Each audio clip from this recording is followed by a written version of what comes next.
Hey Braves Country, Mac McGee here for American Rebel Beer. From the mountains to the prairies to your pint glass with white foam, we're bringing back beer with a backbone. All that matters in our brew is taste and a touch of American excellence. American Rebel Beer, born in the USA.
Lineup for yesterday by Ogden Ash.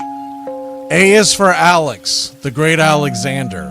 More goose eggs he pitched than a popular gander. B is for Bresnahan, back of the plate.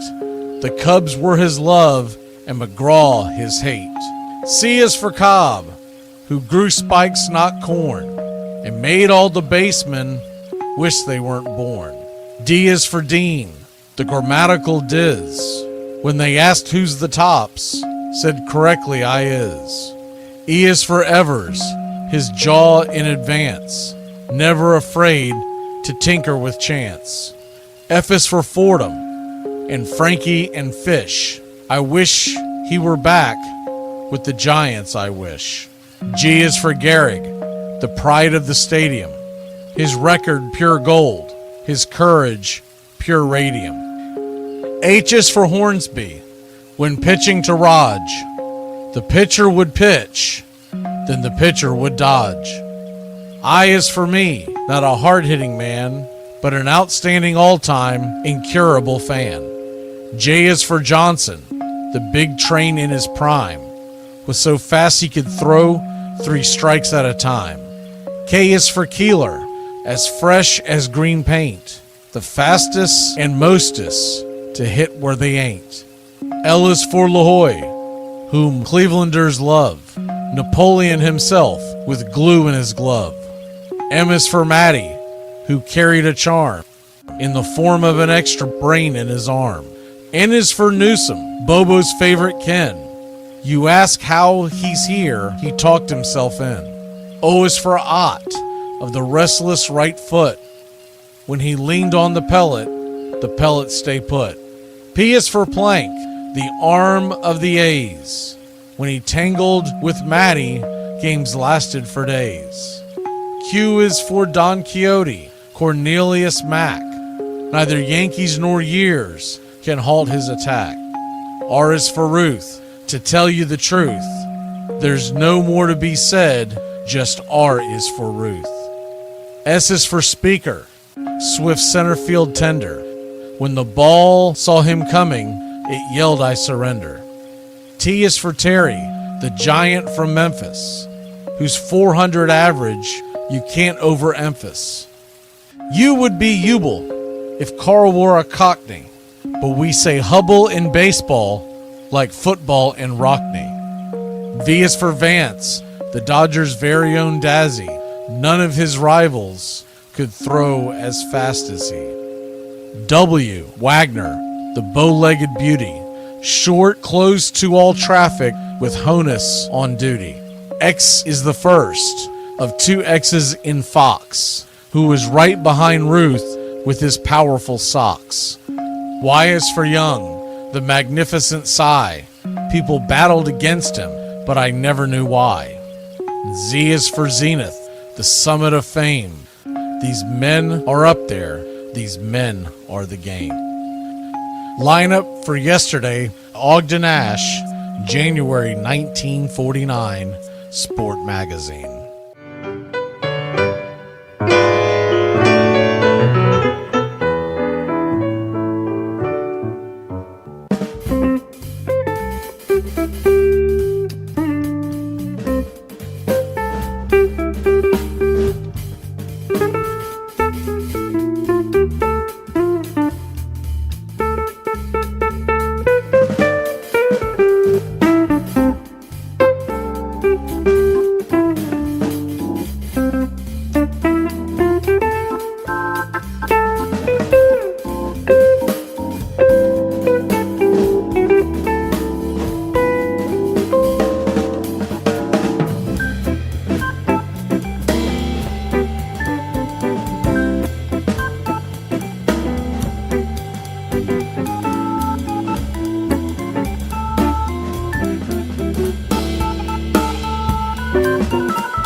Hey Braves Country, Mac McGee here for American Rebel Beer.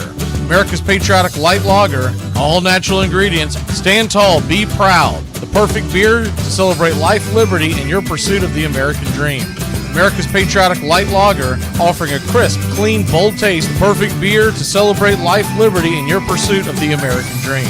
A beer with only 110 calories that tastes like a full-flavored beer and celebrates like freedom.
Stripes and bright stars through the perilous fight. O'er the ramparts we watched were so gallantly streaming, and the rockets' red glare, the bombs bursting in air, gave proof through the night that our flag was still. Say does that star-spangled banner yet wave o'er the land of the free and the home of the brave? Play ball!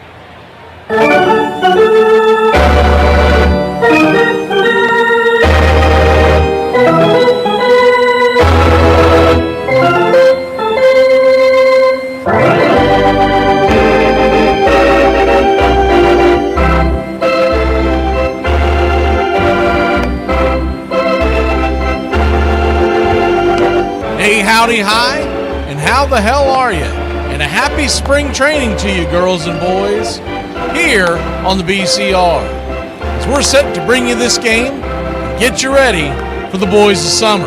Opening day is quickly approaching, and there's still a lot of questions to be answered out on the diamond. So kick back and relax. Grab you a cold one, as we're set to bring you pitch by pitch, play by play, the classic call of radio baseball. We'll hit the lineups as the game moves on.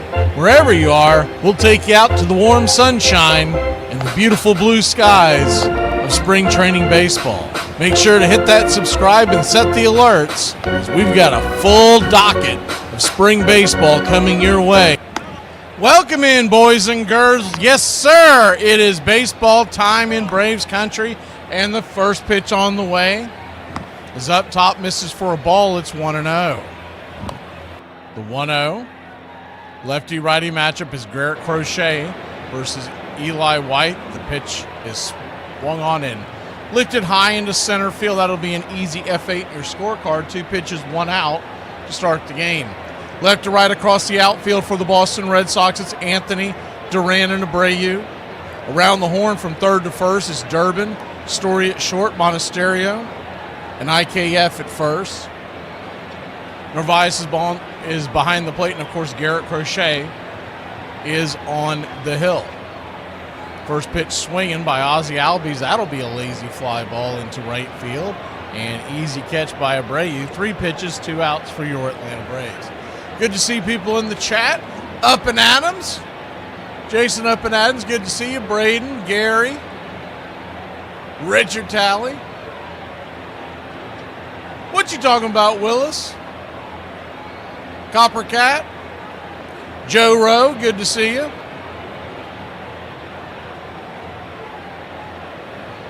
.904 back in action. First pitch to Matt Olson is a pitch that just misses the outer zone. It's 1-0, lefty-lefty matchup. Ladarius. See if I've missed anybody. I'm scrolling upwards. If you're chatting right now, I'll catch you on the flip side. Jameson Taylor. And welcome to the country club, Gloria Williams. Travis Oswalt, good to see you. The 1-0 count, swing, swats it back foul, rifles it to the screen. It's 1-1. Hope everybody's having a good Saturday afternoon here in Braves Country. Our last spring training game before we get set for the regular season that begins for Atlanta on Friday, but for Braves Country Radio Wednesday night, Yankees and Giants, as the 1-1 misses outside wide. It's 2-1. We'll have 3 games in the books by the time we see your Atlanta Braves against the Kansas City Royals on Friday at 7:15 as the 2-1 pitch chops it foul. 2-2. We're coming on the air at 6 p.m. Eastern for opening day for the Braves on that Friday night. Got some stuff planned that we're going to bring to you. Wednesday at noon, Braves Country Radio's annual Pick'em show. We're going to make all of our predictions as the 2-2 pitch, down and away, 3-2. So a 3-2 count, that'll be Wednesday at noon. Then Wednesday night, Yankees versus Giants. And then opening day for Major League Baseball is officially Thursday as the payoff pitch to Olsen. Check swing, did he go around? They said he did strike 3, and that'll end the inning. So nothing doing by the Braves. Kurt Crochet looks to be in midseason form. We'll head to break and talk about the rest of the schedule when we return here on the BCR.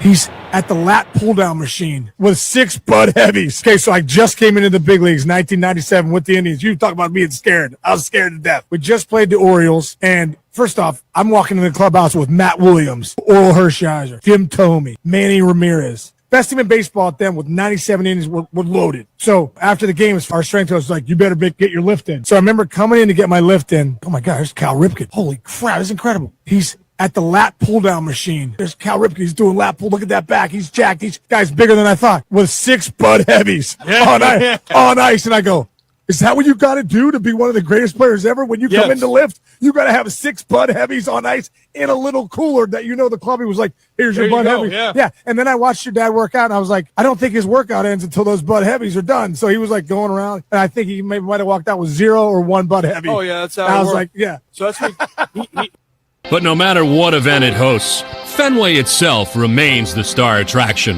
The arrival of Ted Williams in 1939 added another potent bat to a forceful lineup. Well, Ted Williams was a brash rookie joining the Red Sox out of AAA in 1939, a young guy with great hitting power. In 39, when he broke in, my gosh, I hit balls up into that right field stand, so it was fantastic. He had a monster year, set many rookie records that still stand today, such as RBIs. A rookie record 145 RBIs with 31 home runs and a swing that inspired a reconfiguration of the ballpark. The right field to Fenway was 400 feet, so the feeling was we can bring it in 20 feet, put our bullpens out there so the pitchers don't have to warm up at the end of the dugouts in front of the fans, put them out there in their own area, decrease the length of potential home runs, which should help Ted, and it became known as Williamsburg. Pull up a chair and grab a cold one. Your home for the classic call, Radio Baseball. Welcome back. Lefty-lefty matchup as Chris Sale is on for your Atlanta Braves. He takes the first pitch to Roman Anthony. Down and away, it's 1-0. Lefty-lefty matchup to 1-0. That looked like that was close to the zone, but doesn't get the call. 2-0. It'll be Roman Anthony leading off in left, Story batting second, playing short. Wilson Contreras, the designated hitter, batting third. Duran is in center field today as the 1-1 right there at the knee, or 2-0 right there at the knees. It's 2-1. Durbin is at batting fifth and playing third. Monasterio batting sixth and at second base. Abreu is in right and batting seventh as Sale brings it. Drops a slider on the outer edge. Calling a tight zone today, 3-1. IKF is at first and batting at eighth, and Narvaez is behind the plate. We'll hit the Braves here in a second. 3-1 count. Swing and a miss, bringing that four-seamer. Good to see you, Peter. Hope everybody's enjoying a little downtime before the season gets rolling. Hit you like a whirlwind. Braves will start the season against the Kansas City Royals and then welcome in the the Sacramento Athletics as the payoff pitch. Inside ball 4, and he'll head on down to first. And it's a leadoff walk for the Red Sox. Azakar is in left field today for your Atlanta Braves, and Harris is in center. Eli White is in right Acuna getting the day off. His lefty-righty matchup flips the slider in there at the right-handed bat of Story. It's 0-1. Austin Riley, Dubon, around the horn left to right. Riley, Dubon, Ozzie Albies, and then, of course, Matt Olson at first. Jonah Heim is behind the plate. 1-1 pitch, swing. Hammers it over third. From his knees, Austin Riley fires the ball to second base, so it's a 5-4 putout. They tried to relay it, Ozzie down to Olson, but did not have in time. Story with still pretty good wheels. Fielder's choice will make it 1 on and 1 out at first.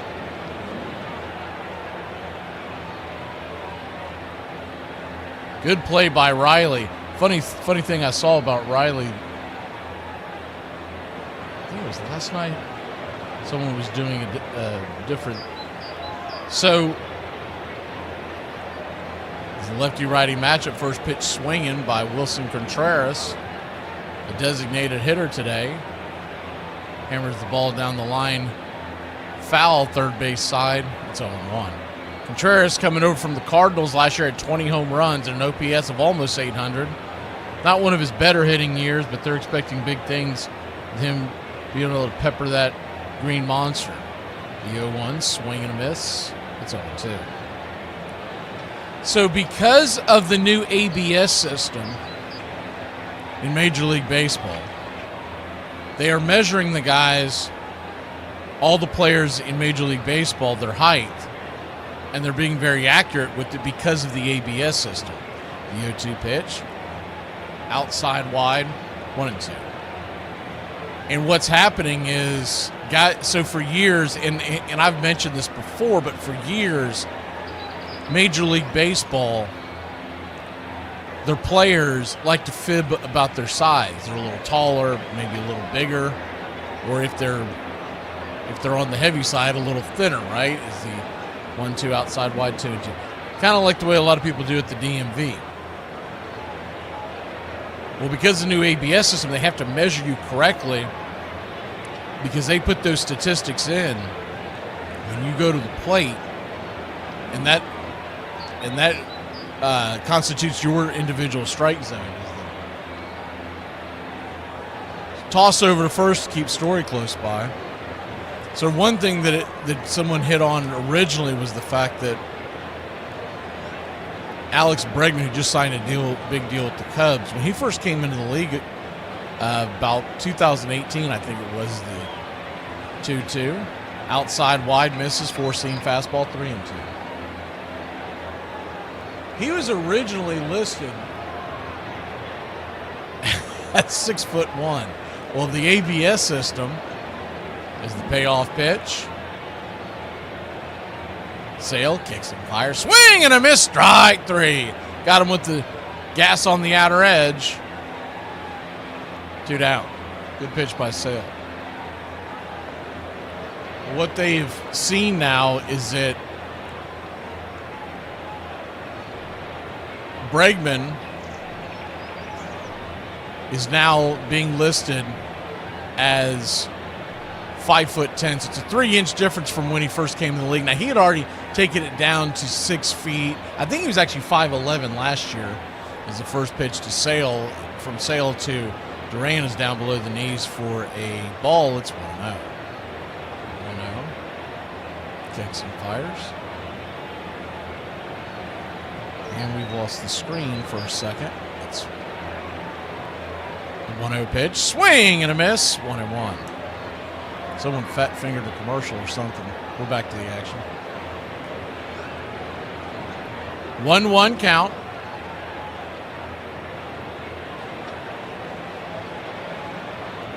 Sale comes set. So Austin Riley had been listed at 6'3" his whole career. Well, he's actually 6'1". As the 1-1 swing and a miss, it's 1-2.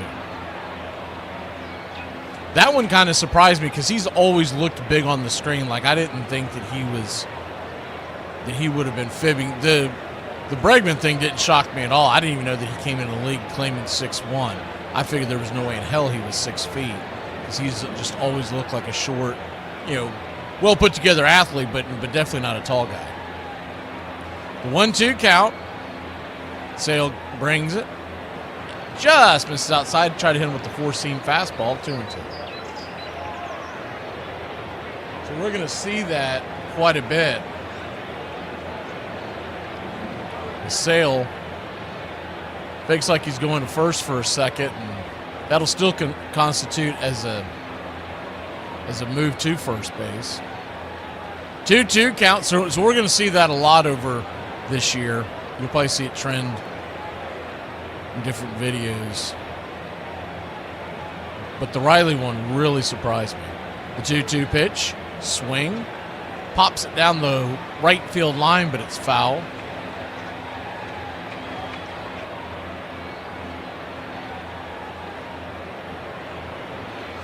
Two count.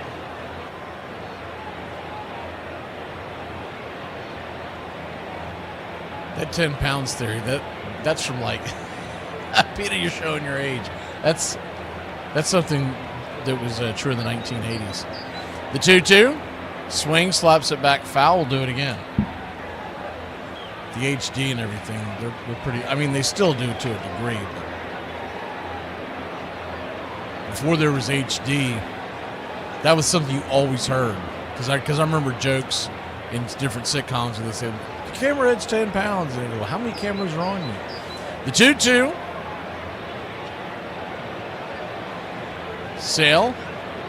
Inside 3-2. Man, he is really working here in this first inning. That was his 21st pitch.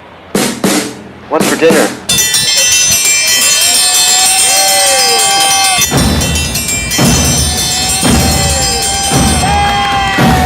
Hey, chef, what's for dinner? What's for lunch, y'all? Payoff pitch. Swing! Fouls it away. Do it again. Of course, the runner's on the move with 2 outs on all these pitches. So the story's getting to work out.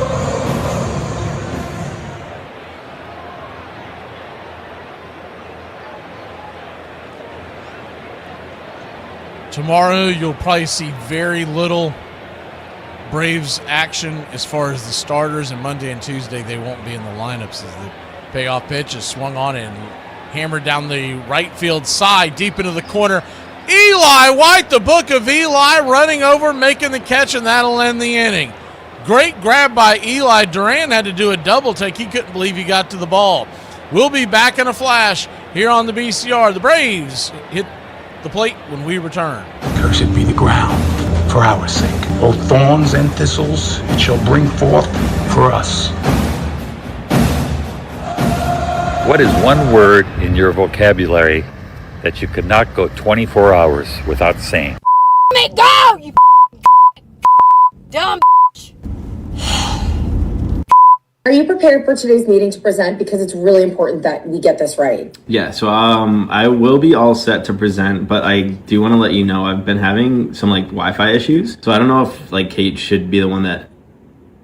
You froze. Just because I think, wait. You just froze. I cut out? Sorry. I was just saying like I think Kate might be better to present today because I think... Okay, you're not getting out of the tree is moving in the background. Obviously, your Wi-Fi is not cutting out. And I'll be right. Sorry, did I cut out again? Yes, and I can see the tree moving. No, I don't know what's going on right now, but maybe it's... Wait, is it your connection? It's not my connection. I think one... Okay, I can see the coffee moving in your hand. The new dimensions must have added to the confidence Williams already possessed. The lanky Red Sox with the awesome swing told people flatly that he intended to become the greatest hitter in baseball history. Boy, he could swing a bat. That's all we ever talked about was how good he hit. He went on to hit .406 in 1941, the last man ever to hit 400. He wasn't jabbing line drives or beating out infield hits. He was hitting 400 with power. Williams wallops a tremendous drive into the center field bleachers. A home run. It was during his epic 41 season that Ted kept center fielder Dom DiMaggio up to date on the historic hitting streak of Dom's brother Joe, with help from the left field scoreboard operator at the Fen. On the ticker tape, they would have every DiMaggio at bat. So the guy on the scoreboard would yell out to Ted, "Joe just doubled to left field," and Ted would pass it on to Dominic. Welcome back. Thank you for hyping and subscribing to BCR, your home for radio baseball. 1-0, swing, blasts it high and deep, going back on the track. Get up, get up, get up. Oh, my, what a big fly. A solo shot, and Austin Riley hits his 5th home run of the spring. An absolute rocket over the left field wall, the mini green monster, and past the fans' heads. And it's 1-0, your Atlanta Braves.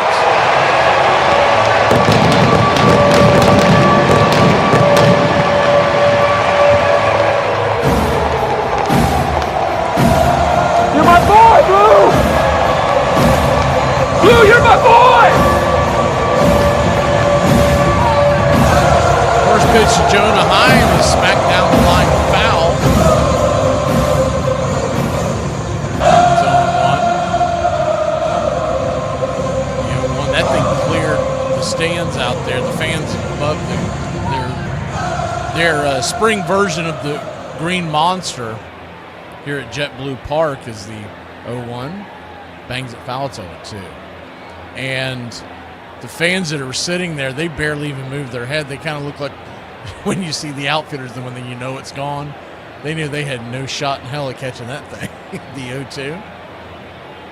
High and out of the zone 1 and 2. I'd love to go to this park, the JetBlue Park, to catch a Red Sox spring game.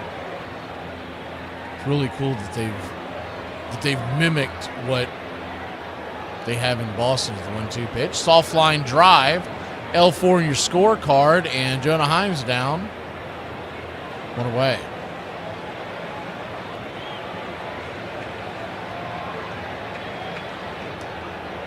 Riley, 5 home runs here in the spring.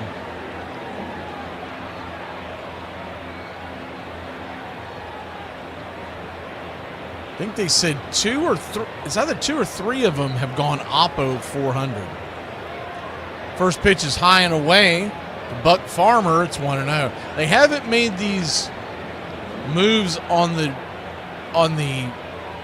Braves roster official yet, but they're feeling official because of some of the agreements that have been made. So just without bogging you down with all the nuts and bolts of it, we'll get more into it on the first Braves Country Today to start the season, as the 2-0 is swung on and missed, 2-1.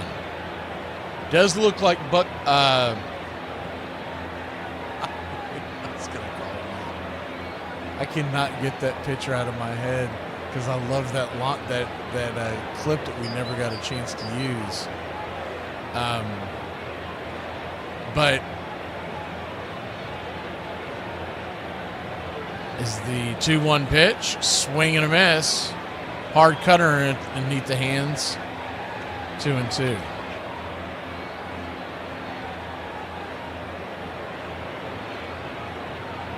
Kyle Farmer is the 2-2 pitch. Swing and a miss, strike 3. 2 down. Does appear that he's going to make the team along with Dominic Smith. This is the early going. So realize we have 13 games to start the year before we get a scheduled day off. Lefty-lefty matchup to Michael Harris II, who's batting 7th here in the order. It's 0-1. He'll be followed by Dubon and Azakar, so it's Eli, Ozzie, Olson, Riley, Heim, Farmer, Harris, Dubon, and Azakar. The 0-1 pitch. And that'll be an easy, soft grounder over towards third base. It's going to be a 5-3 putout, and that'll end the inning. We'll talk more about the Braves' apparent moves, but they're not official yet here on the BCR.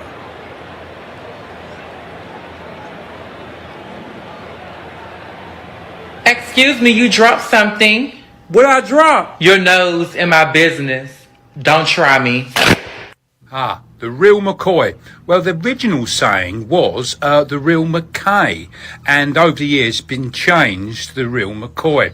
The couple of theories where that one comes from. The first one, there was a play in Edinburgh in Scotland, and the lead actor, Mr. McKay, was playing in a play called Rob Roy. And one night the extra took his place because he was unavailable, and someone in the audience says, well, that's not the real McKay. So that's one version. Another version of where it come from is Mackay's Whiskey, and they had an advertising campaign in the late 1800s, and they talked about the real McKay, and that's two versions where it come from. I asked myself if I'm crazy, and we all said no. So... Okay, listen, I might not be good looking, but let me tell you, my personality is also a show. I literally have nothing going for me. On April 20th, 2012, Boston fans proudly celebrated the 100th birthday of Fenway Park. A century later, it still evokes the charm and ambiance of what a baseball ballpark should be. There's such an attraction to this park, and there's such a magic that's associated with it. It's beautiful, it has great symmetry, it has history, it has everything you would want in a ballpark. You're really transported to another time. In December 1910, the plot upon which we stand now was an undeveloped and barren plot, an unremarkable piece of land in a neighborhood that was just beginning to grow. The Fenway area was pure, raw, undeveloped land that was just coming into use after Frederick Law Olmsted had helped drain the fens by building his parks. Welcome back. First pitch is a slider at the knees. Called for a strike to Caleb Durbin. It's 0-1. Sale back to work. 25th pitch of the afternoon about to be on the way. The 0-1 swing. Chops and fouls it. Yeah, the Braves signed Rowdy Tellez, but it was to a minor league contract, so it's not he's not expected to make the club.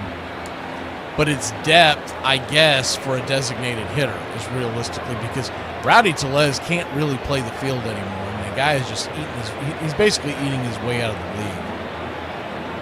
But we'll see what happens. I saw him early in the spring. He still looks like the round mound to rebound. And but he does have thump in his bat if you want to bring him up for literally pinch hitting or DH purposes. That pitch is a little high. It's 1-2. 1-2 count. Some of the guys that have been released that may be interesting for the Braves to pounce on is the 1-2. In the dirt, 2-2. And you got to wait for the waivers to come through. That's why we're going to address all this stuff on the opening of Braves Country today, which will be on Friday at noon.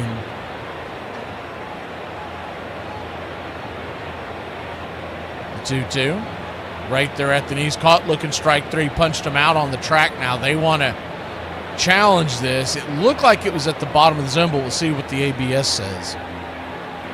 They don't have that ABS. That doesn't look accurate to where the ball was, because it's way down and in, and the ball was literally at the bottom of the zone. It may have missed, but it didn't look like it missed down and away. But nonetheless, it'll be 3-2 now. I can buy that it didn't hit the zone. I can't buy that it missed it off to the right.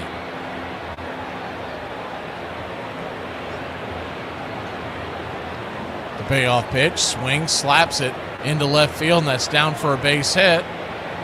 And a leadoff single for the Boston Red Sox. Gary says, remember how Braves fans were belly aching last year? What a difference a year makes. Gary, the season hasn't even started. Don't count your chickens, buddy. That's all I can tell you, man.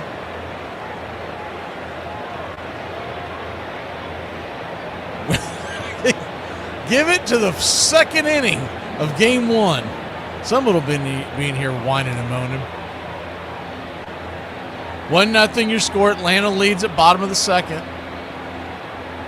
First pitch is a swing and a miss. It's 0-1. Well, you want to stick around for the fifth inning today. We're going to unveil something that's a little different. It's one of 5 versions. We're doing the Major League out-of-town version on this one is the 0-1. Right there for a strike, it's 0-2. Heim checks back the runner but holds on to the ball down at first.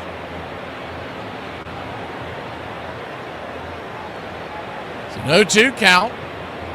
Something I think a lot of folks are going to have fun with. It's called taking the fifth. It's the 0-2 pitch. Swing, rips it down the left field line. We'll do it again.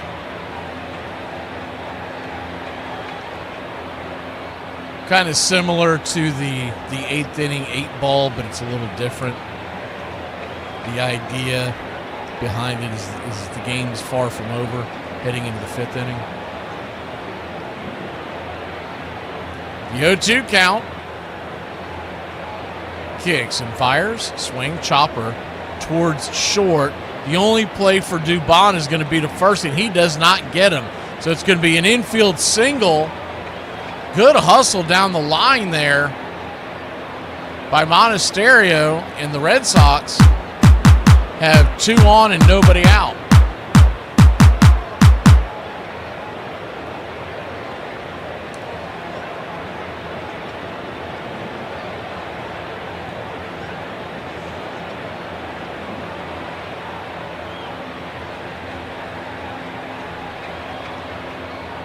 Let Chris Sale give up a home run in the 1st inning against the Royals, and we're going to hear, he's too old, they never should have signed him.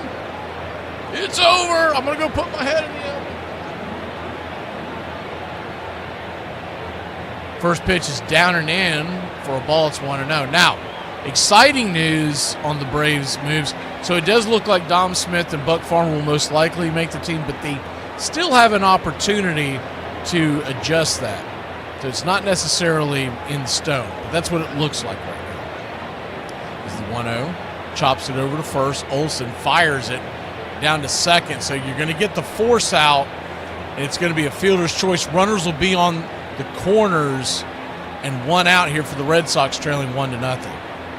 So they've got, that's the opposite of jinxing, buddy. They've got the, looks like it's going to be Farmer, and it looks like it's going to be Dominic Smith as the last Mohicans making the roster on the offensive side. On the pitching side, it appears right now, but once again, these are not in stone, that it's going to be, as Chris Sale fires a slider in there for a strike, lefty-righty matchup. IKF the batter. It's on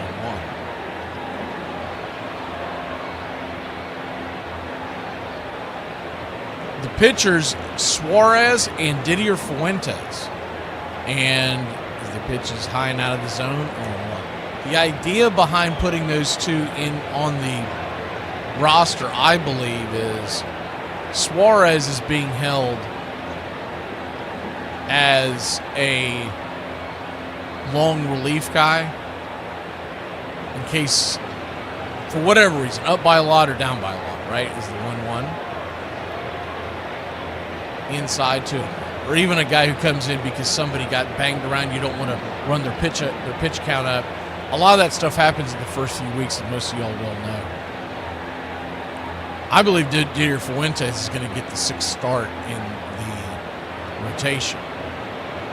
The 2-1 pitch. Just below the knees. 3-1. I have been beating the drum about this for years, that as opposed to constantly carrying 2 bozos in the front end of your pen, which they've done a lot, go to a 6-man rotation and have a long man, and then you kind of eliminate a lot of the junk.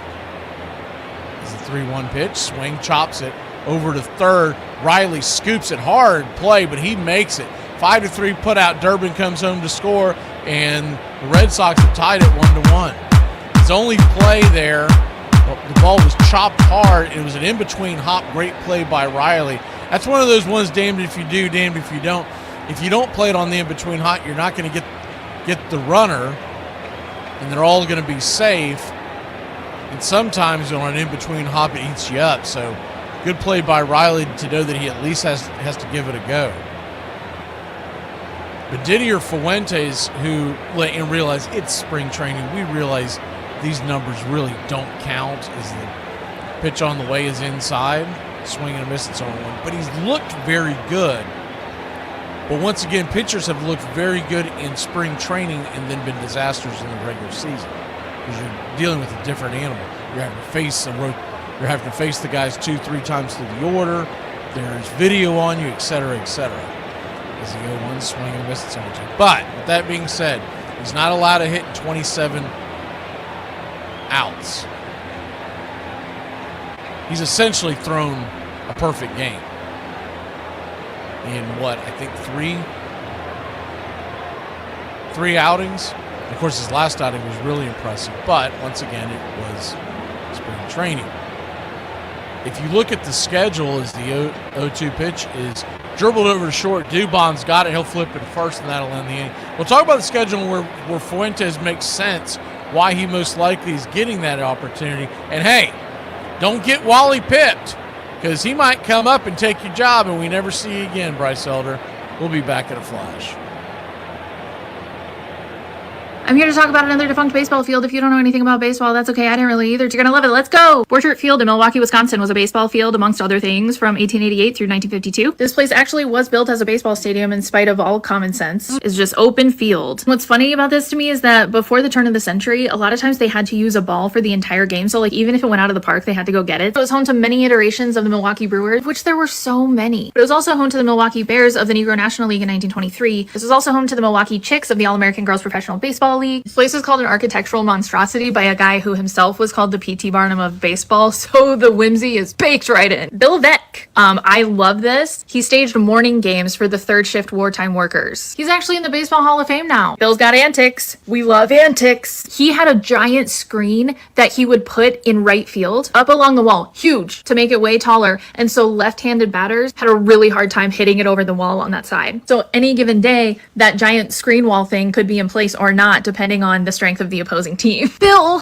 Teddy Ballgame was as powerful as he was consistent, and some of his long balls at Fenway Park became legendary. 1946 in a doubleheader with the Detroit Tigers. Freddie Hutchinson was told what kind of pitches to throw to Ted, and supposedly he told his catcher and manager, I'll pitch to Ted how I want, I can take care of him. Well, he made a pitch that was too good. As Ted said, the pitch was right where he wanted. He got the fat out of the bat on the ball. There was a little bit of a wind, and that ball carried up into the right field bleachers 502 feet from home plate. And that ball just kept going, and I remember it went up 38 rows in the right field, and I don't think a ball's ever been hit any further in right field since I've been here. The reason I know it was a 38 throw is because he took a picture of a fellow hit a guy in a straw hat up there and broke his straw hat. There was a gentleman sitting there with his son. The ball landed, hit him on top of the head on a straw hat. The next day, newspapers showed him standing up, pointing to the hole in the straw hat, and he was saying, how far away from Ted Williams do you have to be to avoid getting hit in the head by a home run?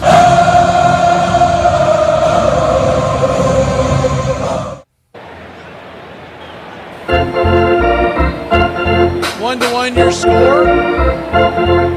So if you look at the Braves' schedule, we're talking about Didier Fuentes. For those of y'all who may just be joining us, the Braves and Red Sox are tied 1 apiece, top of the third. Looks like he and Jose Suarez will make the team. So as we start the season, is the first pitch right there for a strike to Dubon. It's 0-1, the 0-1.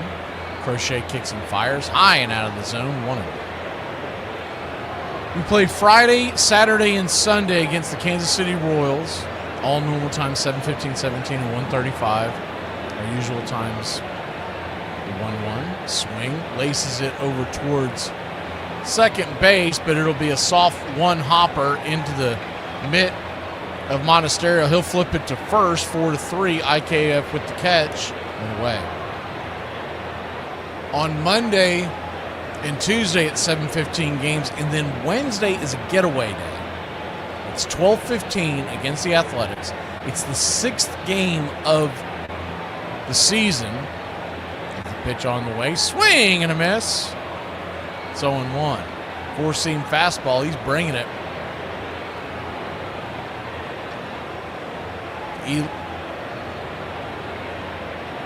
Pitch on the way, swung on, line drive, L5 in your scorecard.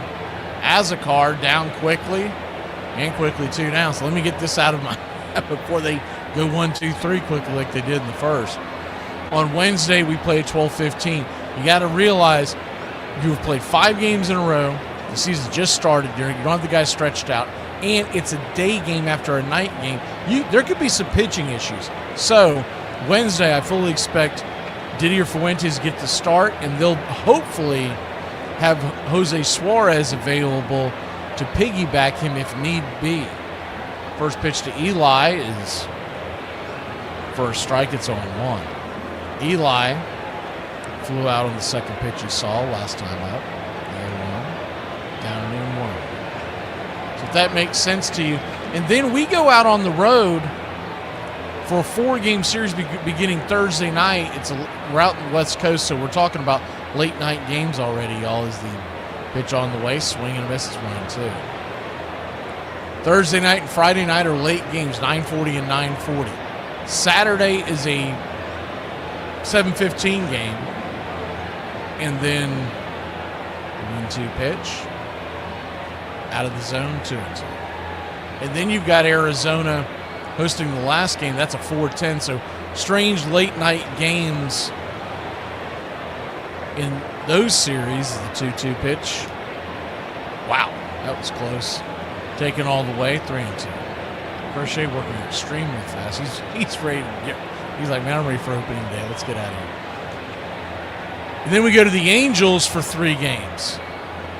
There's no days off, and you've got the jet lag involved as the pitch is down and in, ball 4. Eli will walk on down to first. And it's 2 on, 1 out.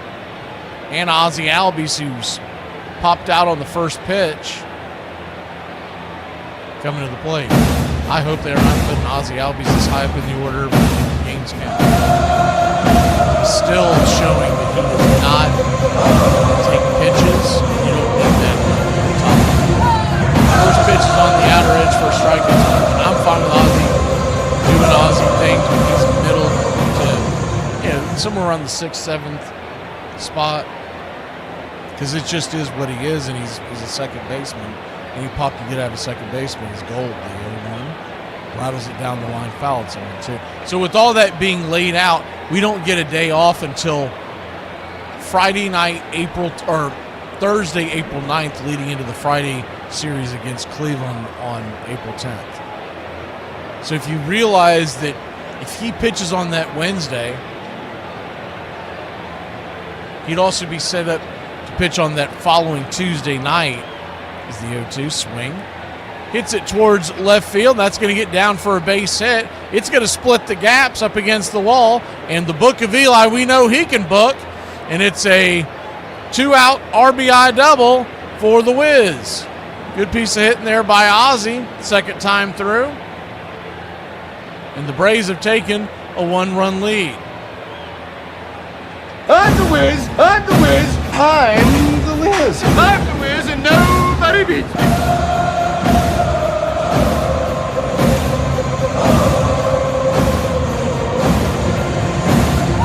So assuming everything's hunky-dory, I fully expect him to make it through the first 2 starts, and then we'll just see how it plays out as the first pitch right there to Olsen is for a strike. It's 0-1. People have been comparing him to Spencer Strider in 2022 as the 0-1. Swing and a miss, it's 0-2. But of course, you remember Strider was eased into action. He was doing middle relief, and maybe that's what they decided to go with. But it would make sense to save your arms that early in the season when you have no days off, which is strange because normally you get 1. But they agreed to moving it to Friday night as the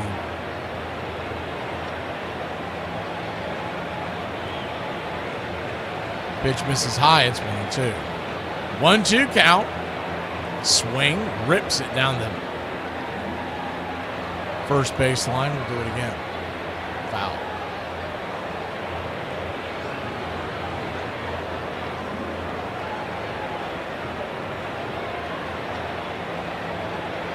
Where are you at, Richard? Are you in Arizona? For some reason, that's where I thought is the 1-2. Down and away, 2-2. 2-2 count. Welcome in 2138. Golden Eye, good to see you. The 2-2 misses, 3-2. I don't think I said anything about yellow time. Willis. 3-2 pitch. but it is duly noted we only see him in bad times. We're winning. We don't hear a peep. The payoff, swing, dribbles it over through the left side of the infield. That's going to get through for a base hit. Here comes Ozzie Galbies. The throw to the plate. He is safe. The ball falls out of the glove of Narvaez, and Matt Olson has an RBI single. He'll scamper up to second base as the ball got away a bit, not too far, and your Atlanta Braves have taken a 2-run lead. Good piece of hitting there by Olson. This is not watered down. This is Ice House. Ice House. Smooth as it gets. Ozzie was going to be safe regardless. It was going to be a close play.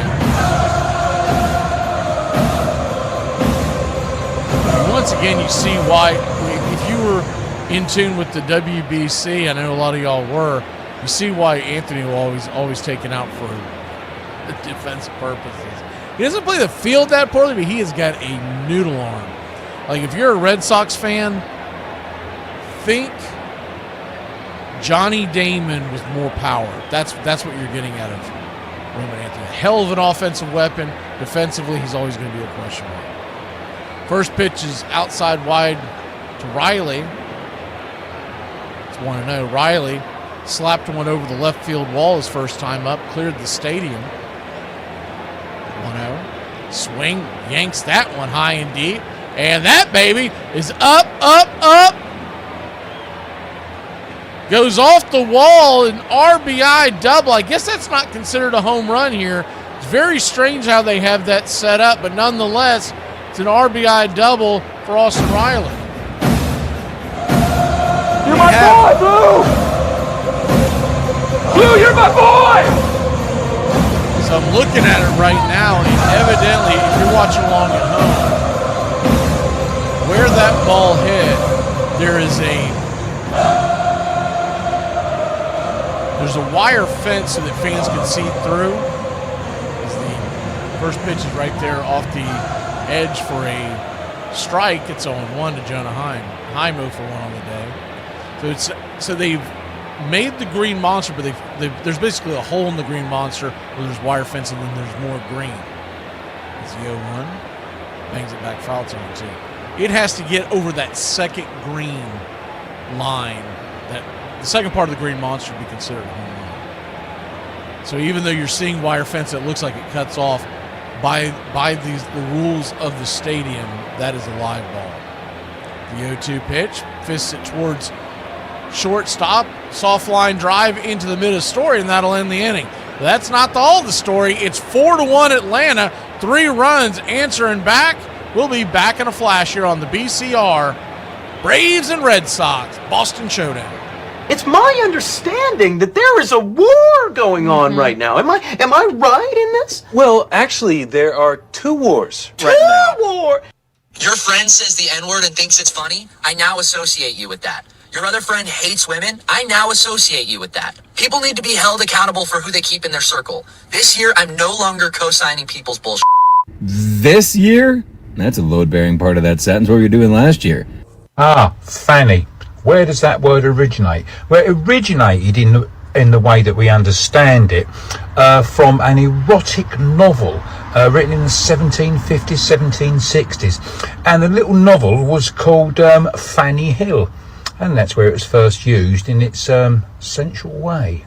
In 1984, when we redid the bleachers and took out the wooden planks, we decided to designate that spot, the red seat, as the site where Ted Williams' home run landed, the longest that we know of that was hit in Fenway Park. And it wasn't the only unforgettable home run Williams hit that season. For when the All-Star Game came to Fenway for the very first time in 1946, the Splendid Splinter made sure it would be memorable. He hit his first home run of the day in the 4th inning. Then in the 8th, he took on a pitch that few in the game had ever been able to conquer. Rip Sewell, an outstanding pitcher, had great success this year with that pitch. And it was a pitch that he'd step and then he'd throw high. It had tremendous trajectory. I've never seen a pitch like it. The most phenomenal part of it was he got it over the plate. And nobody hit a home run on it.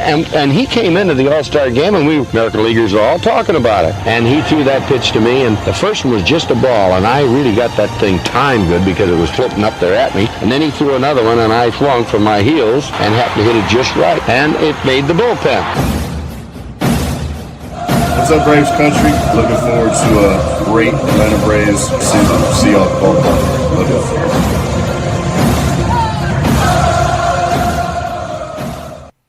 Welcome back.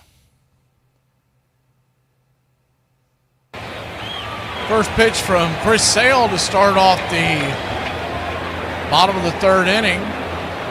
Roman Anthony's right there for a strike. It's 0-1. The 0-1 lefty, down below the knees.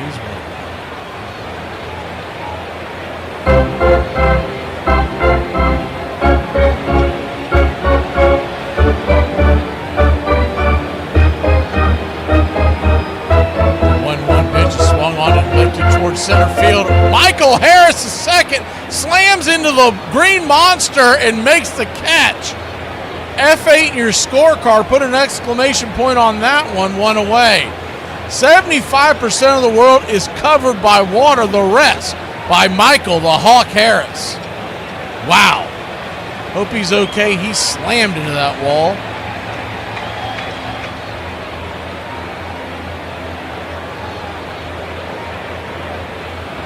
Seems to be all right. They may be bruised a little bit. The wind knocked that down a little bit.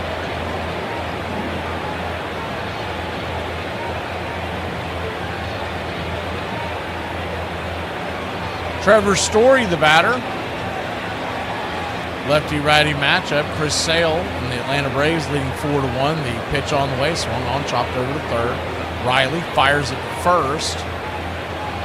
And it's quickly 2 down. If you're just joining us, Austin Riley hit a solo shot and an RBI double. He's got 2 RBIs on the game. And he's the leader in the clubhouse right now for player of the game.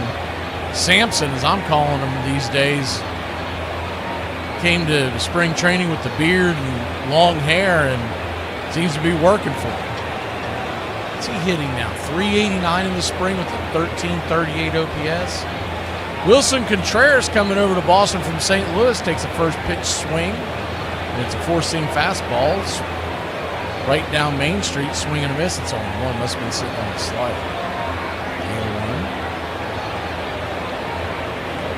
0-1. Kicks it, fires, swing. Dribbles it up the middle, and that'll be to Dubon. He'll kind of underhand it, Bernie Kosar style, to first base, 6-3, and that'll end the inning. Well, we're going to the top of the 4th. Y'all want to stick around for the 5th inning, doing something different. Braves lead it 4-1.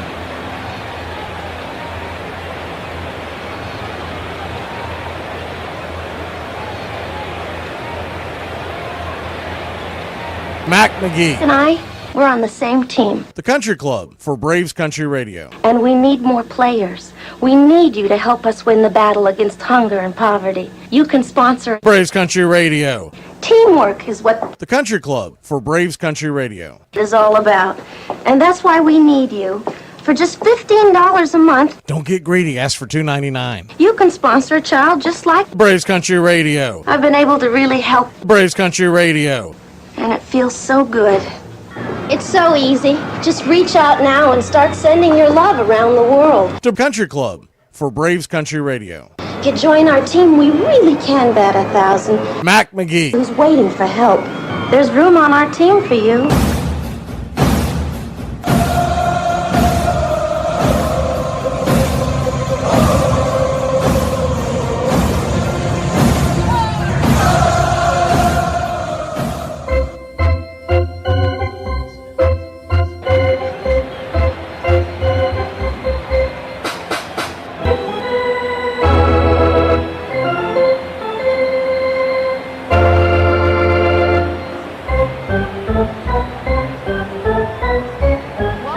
Country Radio. We are excited to bring you a brand new season, your home for the classic call of radio baseball.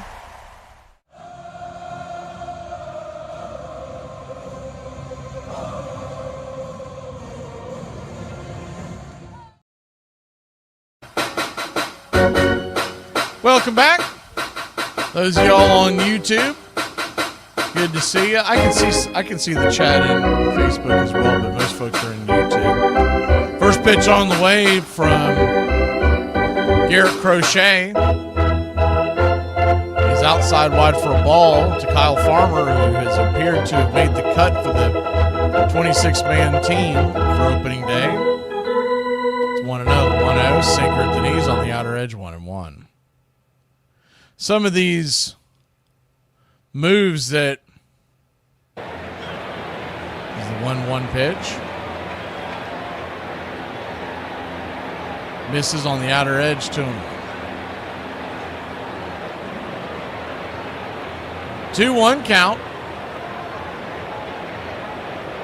Kicks and fires. Misses, ball 3-3 on.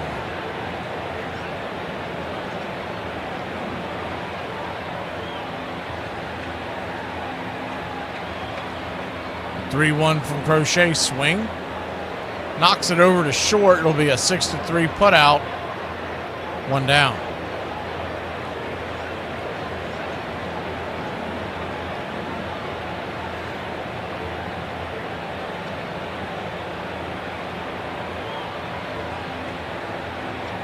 Some of the guys that have been released that the Braves may have interest on: Andrew Chafin and Liam Hendricks, both relievers. And this is more likely to just to solidify the farm system. We'll see how that plays out. Gio Urshela, by the way, remember him? He was released by the Twins as well. I like the Gio. The 1-0 pitch is chopped by Michael Harris over to short. I mean, Trevor Story's been busy as hell today. 6-3 again. 2 down.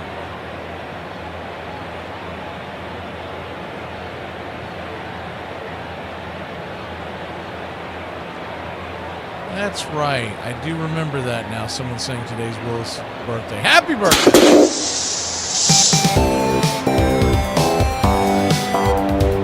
Pitch on the way to Dubon. Misses high for a ball. It's 1-0.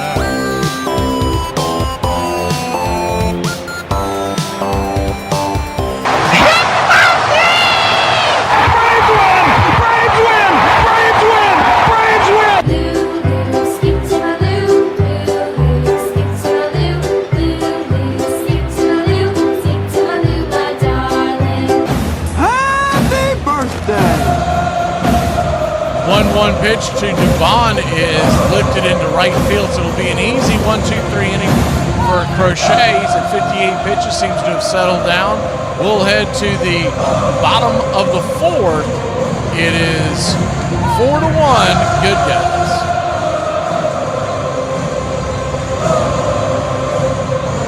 I seriously think that this dude is following me. Yeah, no Sherlock, I'm following you.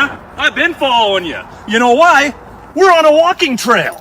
We came from that way. It only goes this way. Of course I'm following you. Duh! Duh!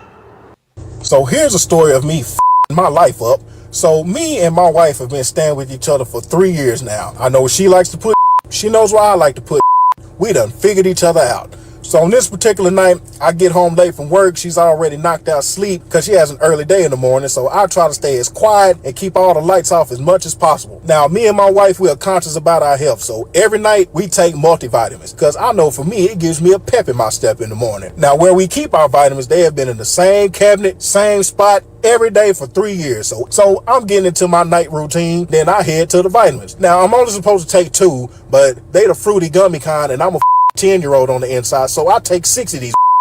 So I get my vitamins and I go on to bed. But this is making my stomach hurt.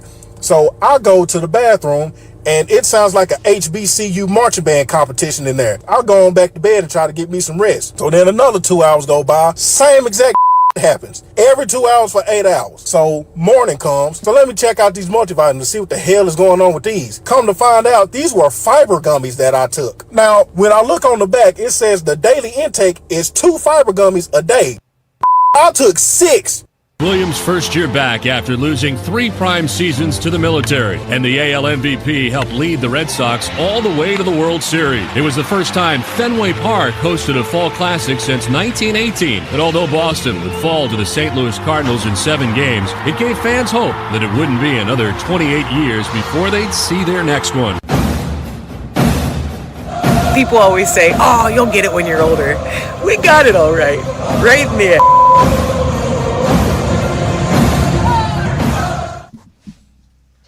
Welcome back. Chris Sale goes back to work. First pitch is down and away for a ball. It's 1-0. 1-0.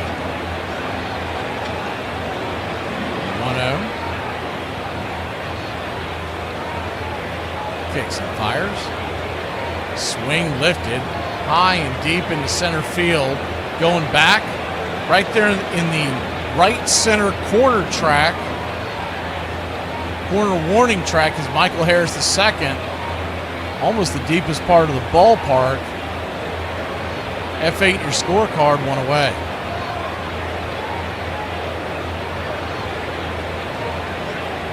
Four to 1 your score. Atlanta leads it.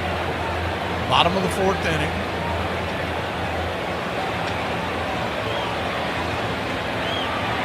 Caleb Durbin, the batter. First pitch is right there at the knees. It's 0-1.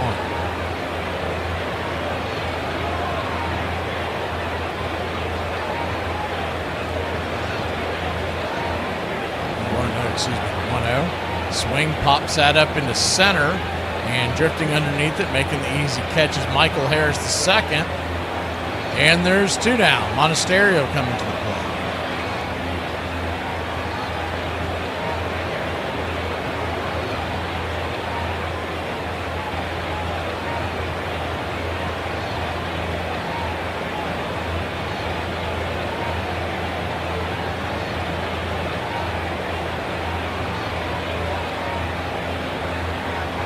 First pitch is a swing and a miss. And a strike. Monasterio 1 for 1 on the day with an infield single. It's 0-1. The 0-1 kicks and fires. Swing chops it over towards short. This should be an easy 6-3 for Dubon, and it is. And just like that, that'll end the inning. We'll be back in a flash. Time to take the 5th here on the BCR.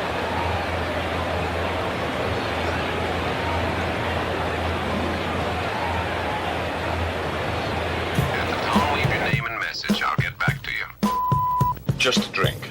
A martini, shaken, not stirred. Hell are you doing? I told you we weren't getting involved. You got us involved when you brought us here. Where are you from? What's your real name? What was it before you changed it? Giuseppe. That's all you need, one thieving wop on the team. It's much better than you stinking Irish. Oh, I like him. Just a drink. He can play. He can't throw. He can't throw and he can't field. Why do you like him? He gets on base. You want answers! I want the truth! He gets on base, so do I care if it's a walk or a hit? You do not. I do not. Just a drink. What draws my admiration? What is that which gives me joy? Just a drink. Baseball. A man stands alone at a plate. This is the time for individual achievement. But in the field, part of a team. Part of one big team. Sunny day, stands are full of fans. What does he have to say? Just a drink. I get nowhere unless the team wins. A day may come when the courage of men fail, but it is not this day. Just a drink. Yippee-ki-yay, Forget it, he's rolling. I think he'll ever get out of here. One day, when I got a long white beard and 2 or 3 marbles rolling around upstairs.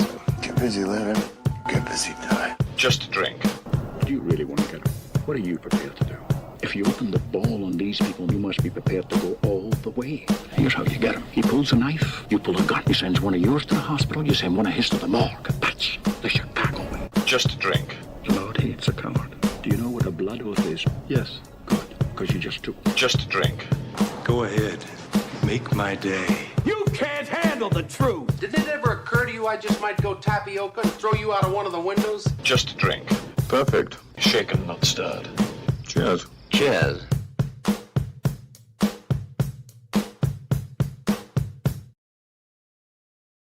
Welcome back.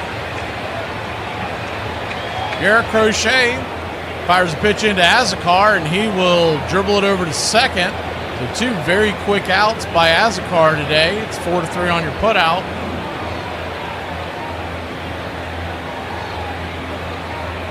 One away. Thank you, Richard.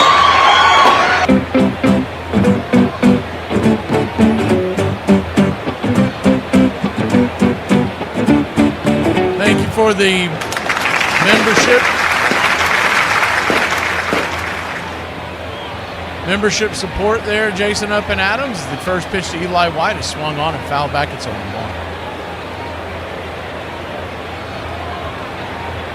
0-1. Kicks and fires. Down below the knees, 1. So what that take the fifth is going to be, so you'll get the same video for the fifth during the out-of-town ball games that we do. Is the 1-1 pitch, swing, fouls it back. 1-2. When the Braves are playing the regular season games, in the fifth inning, we are going to be doing two different versions. One is when the Braves are winning, and one when the Braves are losing is the 1-2. In the dirt, no, it hit Eli in the foot, and he'll head on down to first. 1 on, 1 out.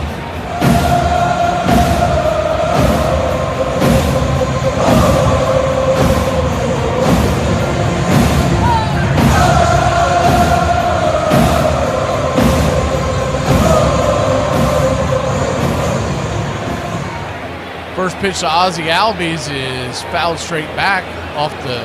Looked like he got a piece of Ozzie. It's 0-1. 1 on, 1 out.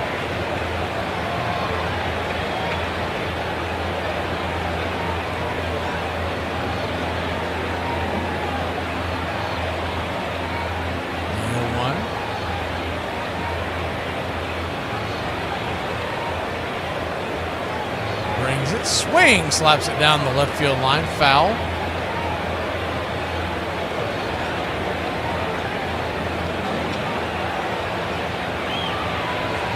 So you're close to. So PETA flashed up that she's been a member for 22 months. PETA, you're close to the new badge that will be here for the 2-year people. There's the 0-2 pitch, and there's a reason behind it. Swing, chops it over there towards second base. It's going to be a 4-6 put out. They're going to try to fire it down to first, but no chance of getting Ozzie 2 down. So the lead runner is gone. So the new badge that you'll have for the year is in honor of Andrew Jones going into the Hall of Fame. It's a gold badge with the blue 25 outlined in red. Check swing as Matt Olson bangs it down the third base line. High throws, they try to get him out. It's kind of an excuse me swing. It'll be an infield single for Atlanta Braves, and we got 2 on, 2 out. First and second. Ozzie goes from first to second.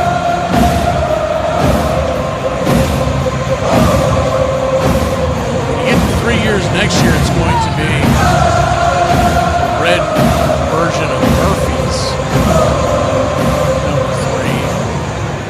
We have it set up where when we get this far, we get to six years, the idea is going to be anybody who's here, who's still here, that would line up when Dale Murphy would be going into the Hall of Fame, and we'll have a throwback blue 80s blue Murphy. That's putting the cart before the horse. Austin Riley takes the first pitch upstairs for a strike. It's on 1. Chipper Jones is year 4, excuse me, is the 0-1 pitch. Swing, fouls it back. It's on 1. Then we've got year 5. That'll be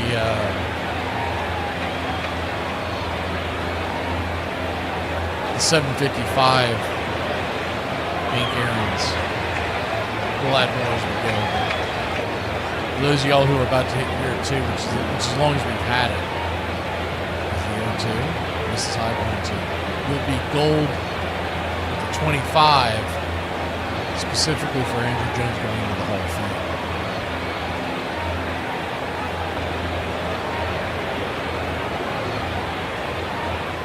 One-two.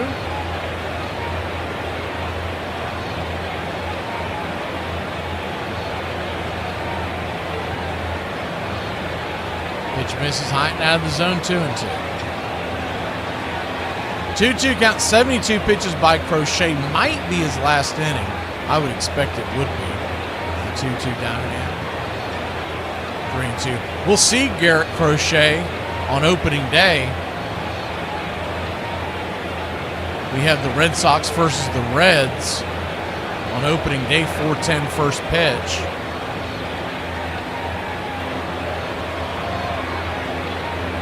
Payoff pitch, swing, lifts it high into left field, and fighting the sun is Anthony. He cannot find it. The ball bounces off the ground as he loses it in the sun, and the runs come home to score. It is 6-1 your Atlanta Braves.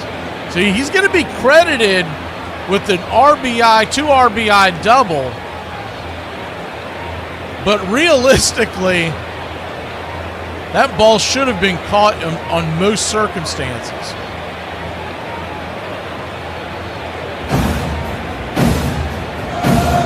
You're my boy, Blue!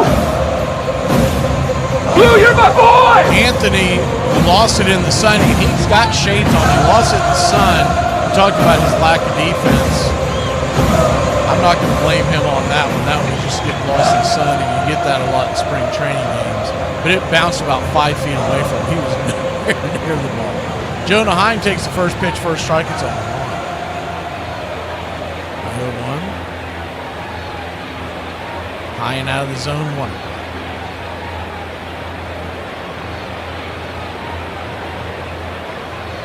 One count. Down and in. I just dropped it down. Richard, what is it when you get to 6 months?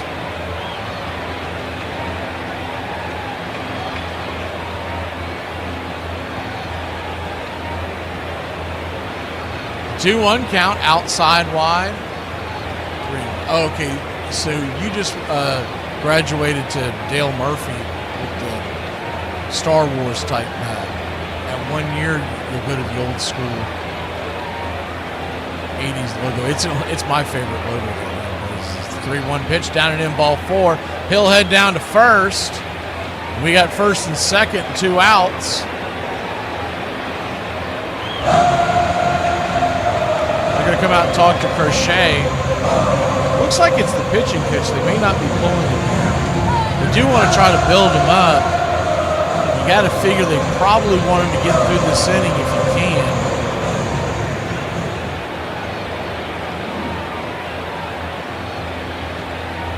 Right now, as we have it set up, it's the new member gets the BCR logo next to the name. And after that, after a month, you get I call it the patriotic Braves symbol with the stars around the A. Then you go to Bobby Cox on month 2, and that takes you to Dale Murphy at month 6. So on and so forth from the beginning of the Arizona. Appreciate all the Braves Country Radio supporters. It's allowed us to try to bring you more and more.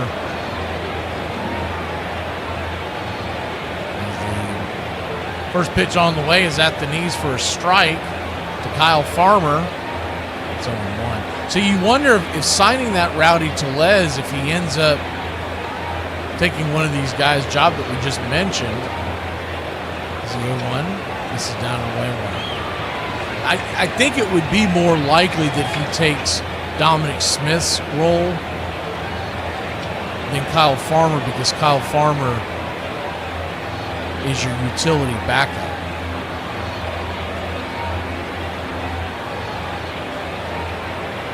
Two 2-1 count as that pitch misses below the knees.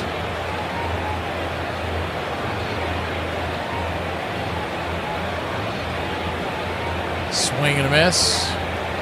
2-2. They only allow you to do so many badges, Tally, as the channel support goes up, so will the badges. The 2-2. Right there for a strike 3, and that'll end the inning. So we'll head to break. It's 6-1 Atlanta. We're heading to the bottom of the 5th. Red Sox take their swats when we return. I'm incredibly impressed by Jets fans. Just how loyal and dedicated they are with that return on investment. The Pizza Hut buffet was always on point. Well, speaking of buffets, you know what else was always on point? Shoney's. I have vivid memories of their breakfast buffet. I would always come here and eat pancakes and eggs and bacon, get me a little fruit platter. Is Shoney's still open? I could be wrong, but I feel like I went there one time and it wasn't for breakfast, and I remember being very disappointed. Shoney's is a breakfast buffet. So I just looked it up. Shoney's is still open. And they have locations all over the South. Good. I need to get down there and see if it's still hitting like it used to. If you live near a Shoney's, eating Shoney's in the 90s, how does it compare? Because most stuff doesn't taste the same way it did in the 90s. I'm going to keep my fingers crossed. Tom Yawkey was always looking to make improvements to Fenway Park. None more vivid than those to the left field wall. Did the left field wall completely. Took out the wooden 15-foot wall, made it the 37-foot wall that we still see today. The next year you put a 23-foot screen above that wall to keep home runs and balls hitting batting practice so they wouldn't be going across the street and breaking windows. Lights were put in. The feeling was with the lighting in, that the glare of the lights off the advertisements on the left field wall could affect the batters. So this special Fenway Park green paint was used to paint over all the advertisements. To honor the Yawkeys, their names were placed on the wall in Morse code. Decades passed, and while the color of the wall remained the same, it eventually assumed an intimidating nickname. What we believe in the 80s, you started to hear some talk about there was a monster out there. That wall looks like a monster. No, we cannot link up. I only exist online. I'm not real, bitch. Welcome back. Wilyer Abreu, a couple of big home runs in the WBC. First pitch for a strike. It's 0-1. Sailing along here, throws his 59th pitch of the day. Slider in the dirt. It's 1-1 count.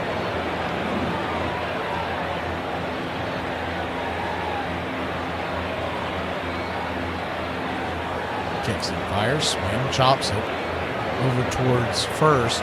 It's going to be a 3-1 put out. Sale covering the bag, Olsen flipping it. 1 down. Yeah, we've already had that one, Richard. It was rarely ever used, so we ixnayed that one. We do trial runs with these, and if they don't catch, we kick them to the curb.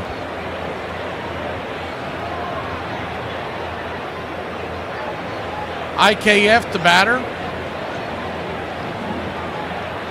He's hoping to make this squad more as a depth piece for opening day. And he can play all over, so he's still valuable. He's not someone you necessarily want in the everyday lineup, but IKF can still bring you some value.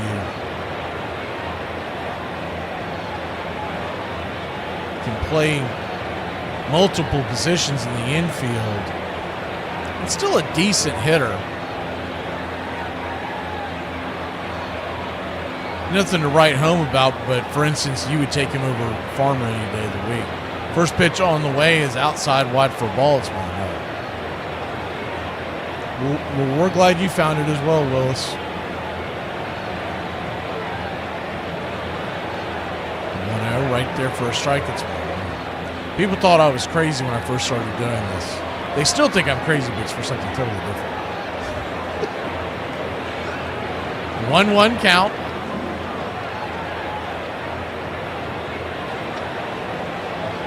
Lefty, righty. Chris Sale brings it. Outside, wide. 2-1. I'm looking forward to these out-of-town games this year, too, because I like bringing in fans from other neck of the woods. You get to meet fans from all over MLB doing this as the 2-1 pitch swing. Lifted into left field. F7, Azakar there, 2 down.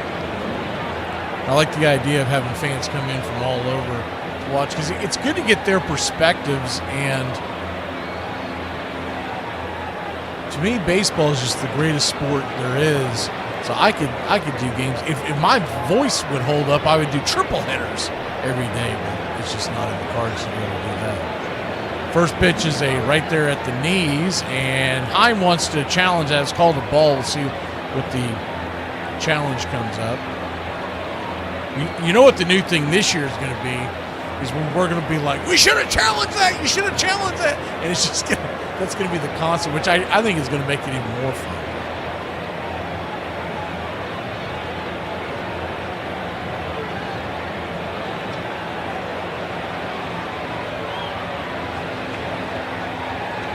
First pitch is a strike there on the outer edge.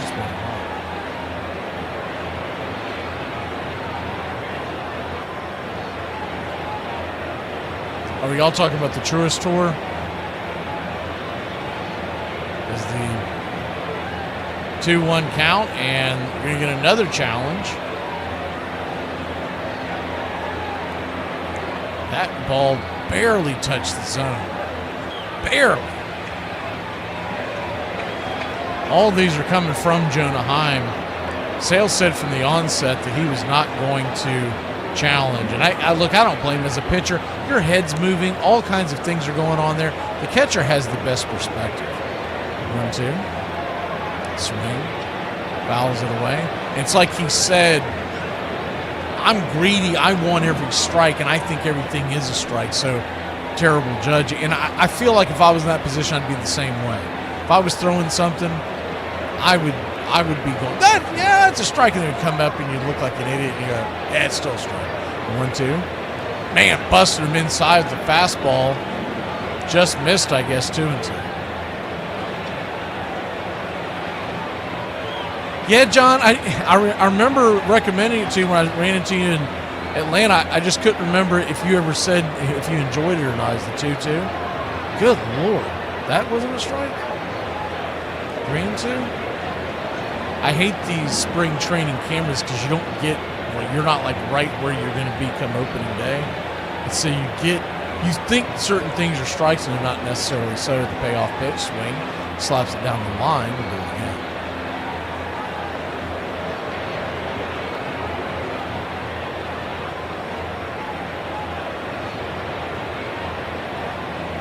I mean, they're going to get some calls wrong, but I think it's better to have it than not have it. That's just my opinion. Especially because it's happening so quick. So even, let's say they get them wrong. If the payoff pitch, swing, chops it down the line. Well, the umpire had already gotten it wrong. So what's the harm of them getting it wrong upstairs? But what we're going to have to get used to is where the indicators are and what actually constitutes a strike for an ABS system. Talked about this, and we'll probably get into it on opening day. But when you look at a plate and you know how it corners down to you if you're the catcher, the 3-2, right there for a strike 3. That'll end the inning. We'll be back in a flash to talk about this when we return. Braves on top, 6-1 going to the 6th. What year do you have to be born in to be considered old? I feel like 1990. The he just say 1990. I know this little mother didn't say 1990. Old? These ain't even old, man. I'm in my prime. What you mean 1990s is old? What is the meaning of bucket list? Two interesting things about that saying, bucket list, is its meaning and where it comes from. Its meaning is to have a list of things to experience and to do before you die. But another interesting thing about the term bucket list is where it comes from. The original of the saying comes from to kick the bucket, which you all know means to die. Now, kicking the bucket comes from pig farming. Centuries and centuries ago, you'd kill and slaughter your pig and hang him up on a bucket, and in the throes of the piggy's death, he would be kicking the bucket. And when was the last time a directing category had 5 women and 1 man? Now, yeah, I did not bother to look that up, but I think we all agree it was never.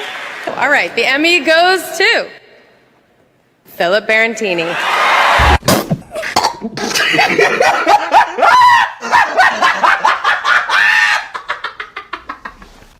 Some Red Sox legends learned to tame that monster. There's a line drive, and that'll be off the wall. Ball bounds away. Yastrzemski barehands it and holds Bando to a single.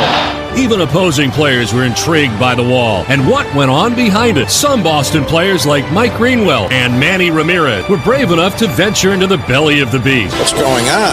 He knows it's not a pitching change, right? Because he's not back yet. Hey, Manny, if you're listening out there, come on back. It so dominates the landscape. Probably it's the reason it's the biggest tourist. Your home for the classic call of Braves Country Baseball.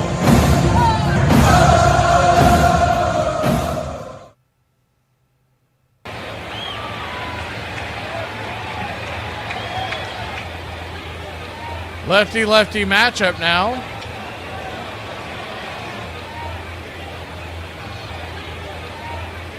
First pitch on the way to Michael Harris the second.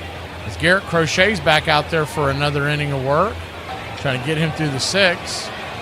The swing and a miss at 0-2. So they're trying to get Crochet, I guess, up to the 95 range is the 0-2.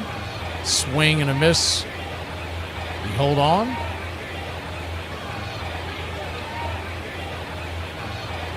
(0-2) count. Yeah, I remember thinking Mike Greenwell hung the moon when I was growing up. Some friend of mine was a huge fan, so he convinced me. The 0-2 swing, bangs it down the line, foul. And he don't get me wrong, he was a good player. But a good buddy of mine growing up, he was convinced he was going to the Hall of Fame type of great. He was a huge Red Sox fan. Ran with a bunch of friends, and we all had different teams that we liked. So nobody liked the same thing. It was really weird. Is the 0-2. Misses high, 1-2. It's like every sport, too. Like, we all liked someone different. And growing up in North Florida, where you didn't have professional teams, is the 1-2 pitch, swing, lifts it, high into right field. It's going to be an F9 in your scorecard. Harris now 0 for 3 today, 1 down.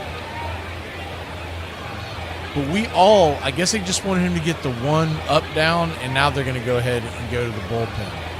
So we'll take that break with them. But well, you know what? We'll just hang out here while they make the pitching changes. I want to get to this K zone, where the ABS strike zone is going to be. Garrett Crochet hits the showers. I believe a lefty's coming in, but haven't seen the bullpen doors open yet. But if you're looking at a strike zone, and we're always thinking what a typical strike zone is, and you see like the one that's on your screen right now, the way it's set up. But where they're going to call it a strike is going to be in the range that's always been called letters to knees, right? But the question's going to be where it is at the plate at the time. So if you're looking at home plate and you're standing behind home plate, like an umpire or a catcher would do, and you've got the square at the top and then you've got the triangle at the bottom. That's the best way I can describe it. It's as the triangle meets the square, back across. So from corner to corner, back across, where that square begins, it has to hit the zone in that area for it to be considered a strike, and of course, the right height. So where the sensors are, so where you're going to get thrown off is, you see something get challenged and you're going to get ticked off because you're like, there's no way in hell that wasn't a strike. There's no way that was a strike either way.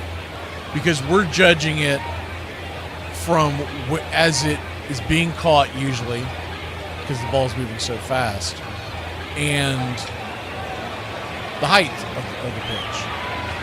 But you're going to have to realize when you get these challenges that it could be a strike at the very beginning and then bend away, and vice versa. It could start off not a strike, but if it crosses that line, that middle of the plate, basically the center of the plate, as Tyler Samaniego is coming in, the left-hander pitches the first one to do bomb load away for a ball. It's 1-0. And that's where they're going to decide it. And there's going to be no, I mean, you're not going to be able to argue it because it's scientifically being done, is 1-0 is right there, first strike, it's 1-1. And we may not agree with it. We may think that the sensors are messed up, whatever. But that's where it's going to come into play, is the 1-1 in the dirt. 2-1. Welcome, NBA. 2-1 count. You'll be getting your Andrew Jones badge here in a few months. The 2-1 pitch, swing, slaps it down the line. 2-2. I'm just expecting there's going to be a huge controversy on opening day somewhere, somehow. Maybe it'll be one of our games. I don't know. We're doing Giants and Yankees on Wednesday, and then on opening day, Thursday. Opening night is Wednesday night. Is the 2-2 pitch, swing, lifts it into right field, and Dubon dribbles one through the infield for a base hit, and it's a one-out single for the Bravos.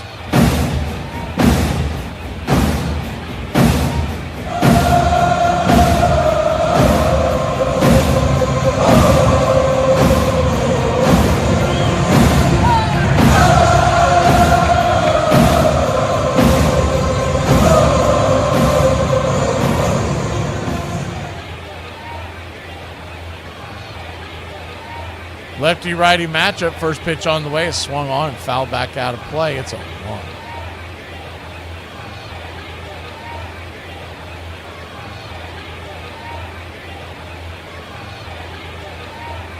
Number 1.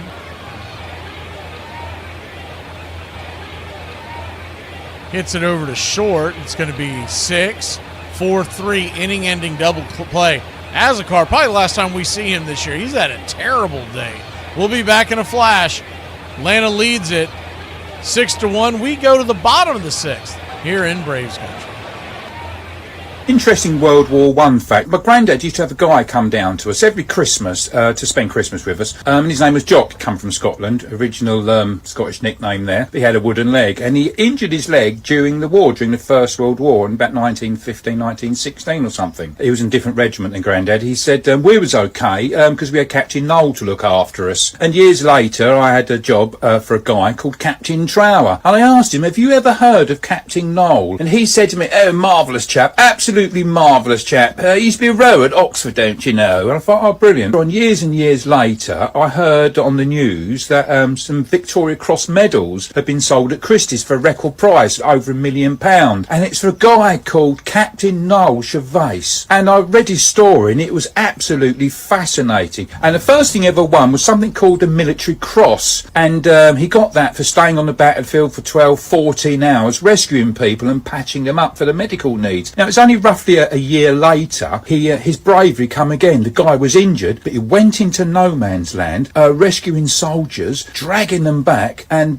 patching them up. And he got a Victoria Cross from that. Anyway, not much longer after that, something like a month or so, he was at another big battle, the Battle of Passchendaele, and he was injured again. And this time he fractured his skull. But again, the guy went into no man's land, dragging guys back, patching them up, making them, trying to make them better again and rescuing them. Absolutely amazing. But a couple of days after that, he lost his own life. He was blown up again, and it said in the thing that I read that his face was so blown up it was barely recognisable. But he literally dragged himself half a mile to get help for him and the rest of the men that was lying around there. Wonderful act of bravery. So that's 2 Victoria Crosses. But something else the guy did as well. People who were suffering from shell shock, he stood up for them and helped change the laws on that.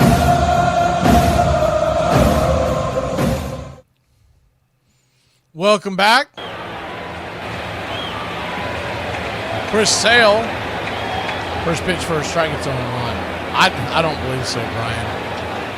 I don't think that, from my understanding, they just get measured the one time, which is taking place right now as the first pitch is right here for a strike. They're going to get a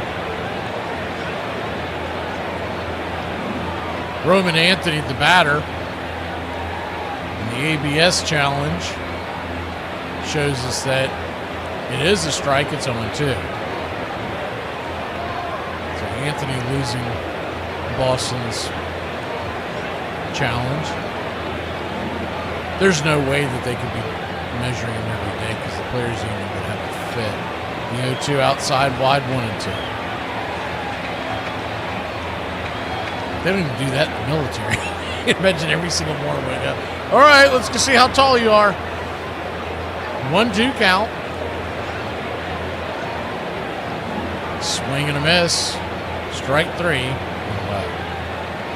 I thought maybe they would have a second measurement, like, I don't know, maybe on the All-Star break or something, but it would make sense they just do it one. But there's going to be somebody at some point that's going to have to get a second because a kid comes in who's young and he's 19 years old and he's still growing, and from as Sale starts the bat off with the strike right there, it's on 1. I don't know what's going on with this scoreboard today. It's spitting a bit. 1. This is outside wide, 1. 1-1 count. Thankfully, this is the last. This will be back to the normal 3D. That's the 1-1 pitch. Right there on the outer edge. 1-2 count to Story. 1 down. Braves lead at 6-1.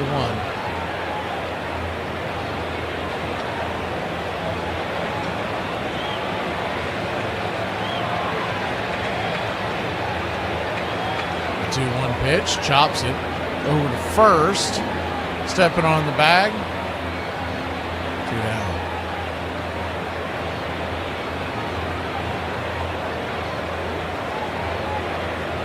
I don't think it's anything to get all bent out of shape about, Brian. I mean, they're just picking a time. I think the players are fine with it. They probably don't want to get up at 6 a.m. to get measured. So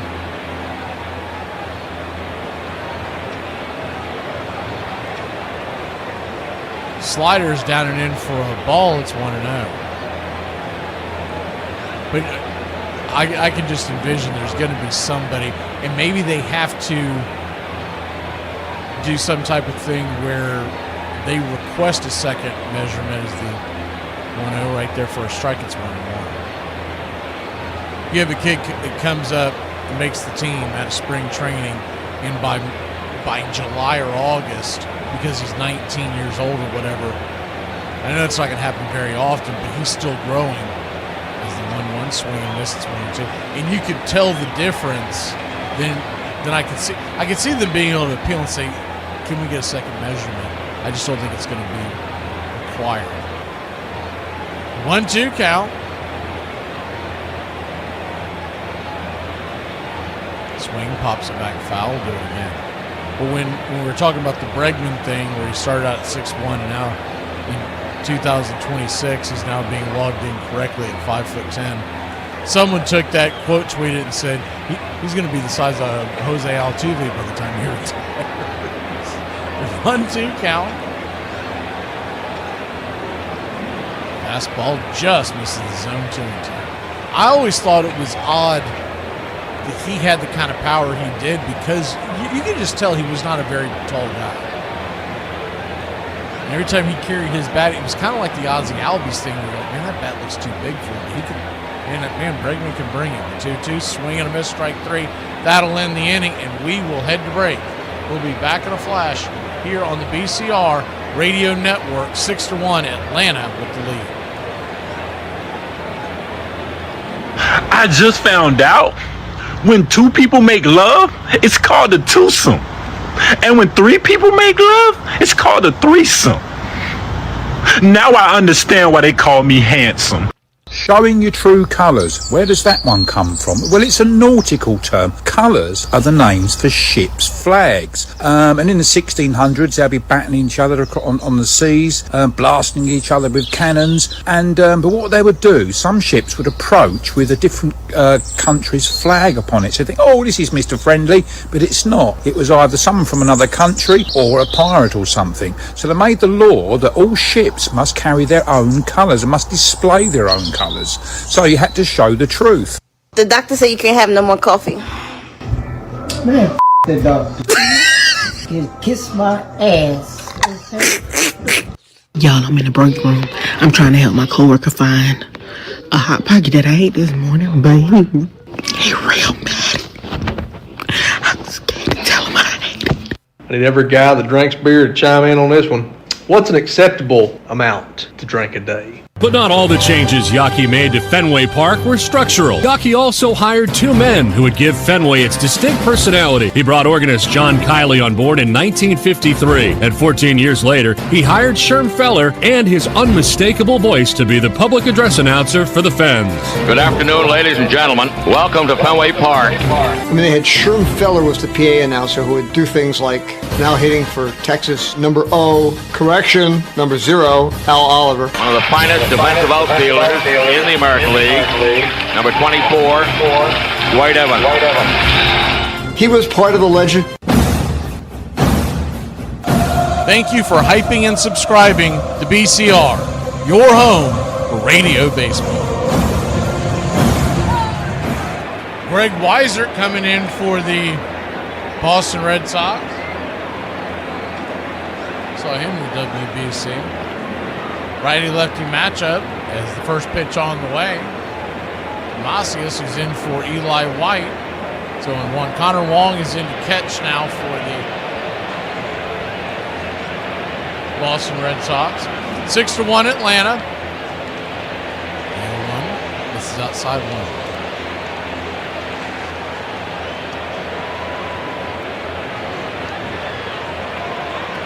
Other changes, Eaton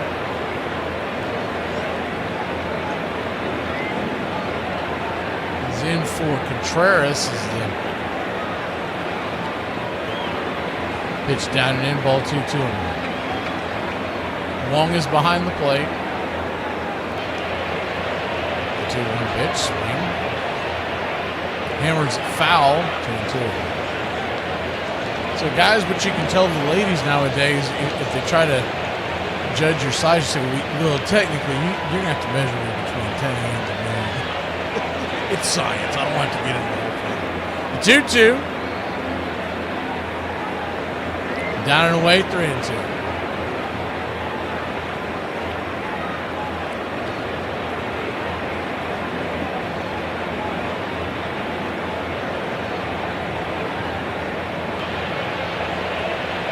Payoff pitch.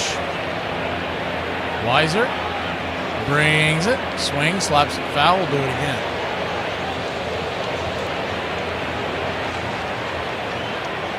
Yeah, man, I'll tell you what, the Chuck Norris thing threw me for a loop.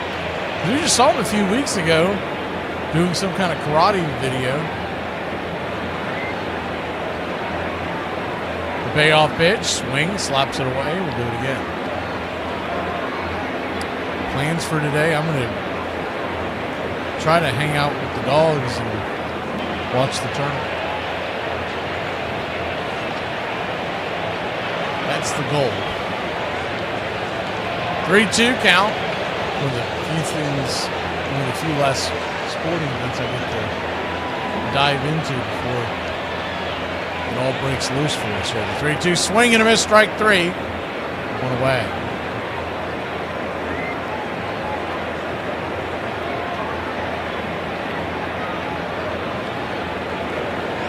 I think the best one I saw was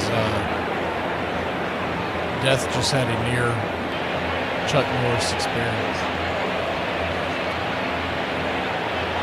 Ozzie Albies is the batter. First pitch is right there for a strike. It's 1.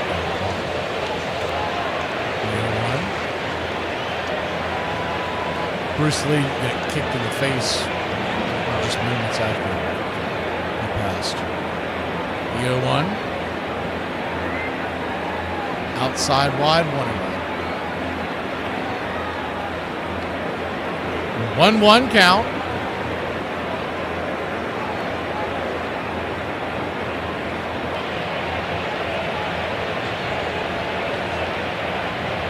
Nine out of the zone, 2.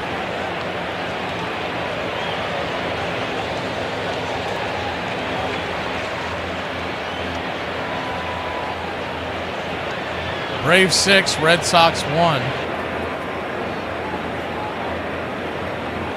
Swing. chops it over to second. It's going to be a 4-3. 2 down. Dylan Dodd was sent down to AAA along with J.R. Ritchie, Sandy Leone, Luke Williams, Jose Azacar. He's in the lineup today. Ben Gamble. I didn't figure Gamble had much of a chance. He hadn't really been hitting that ball.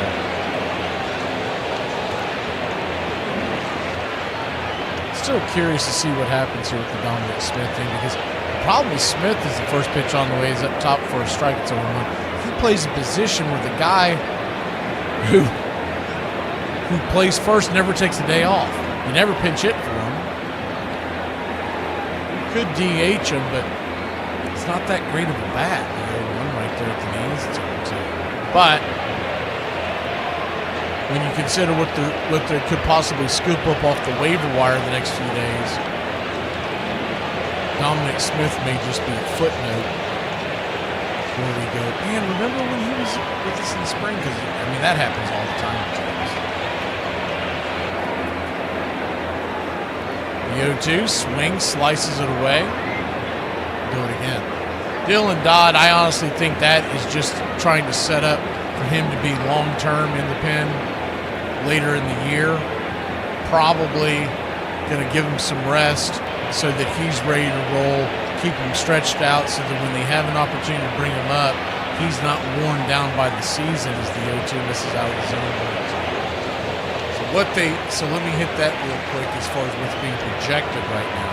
These are not in stone, but obviously, you know, the starting pitchers are Sale, Stryer, Lopez, Holmes, and Elder. It appears Fuentes will be a starter as well, so that's a 6-man rotation. As the 1-2 chops it foul. And in the bullpen, you'll have Iglesias, Suarez, Kenley, Lee, Bummer, Piamps, and then once again, Suarez is your one man. That makes the most sense. That's how they would line it up as the 1-2 swing. Rips it down the right field line. That is a fair ball.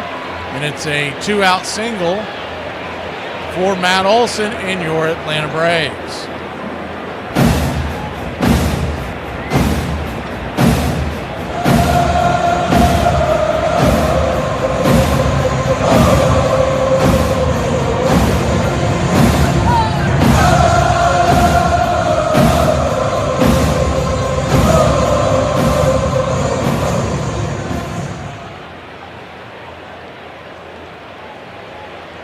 Righty-righty matchup. First pitch on the way is right down the pipe for a strike. It's 0-1.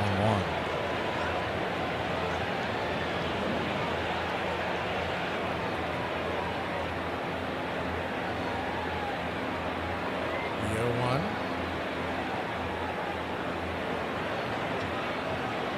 Swing and a miss. It's 0-2. Dansby Swanson is still a very good shortstop. He's got good range. He hits well, but I don't know if he was ever going to be worth what he got paid. But last year, I mean, he had a WAR of 4.5. Is the 0-2. Swing. Comebacker to the mound, and Riley will finally be out. He's 3 for 4 today after that 1-3 put out. Swanson, by the way, had 24 home runs and a batting average just under 250. So not too shabby, but once again, they spent a fortune to go after him. We'll be back in a flash. It's time to get up and stretch here in Braves Country.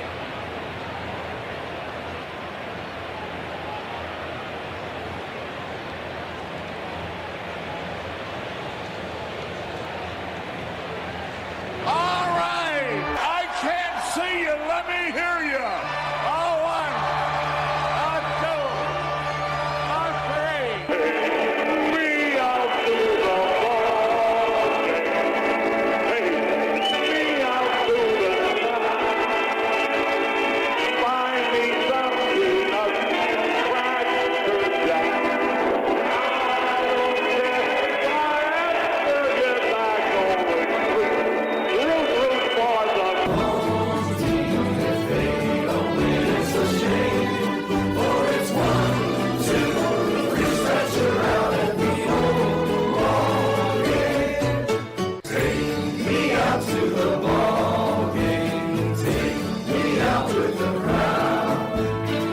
I need some peanuts and Cracker Jacks. I don't care if I ever get back. Let me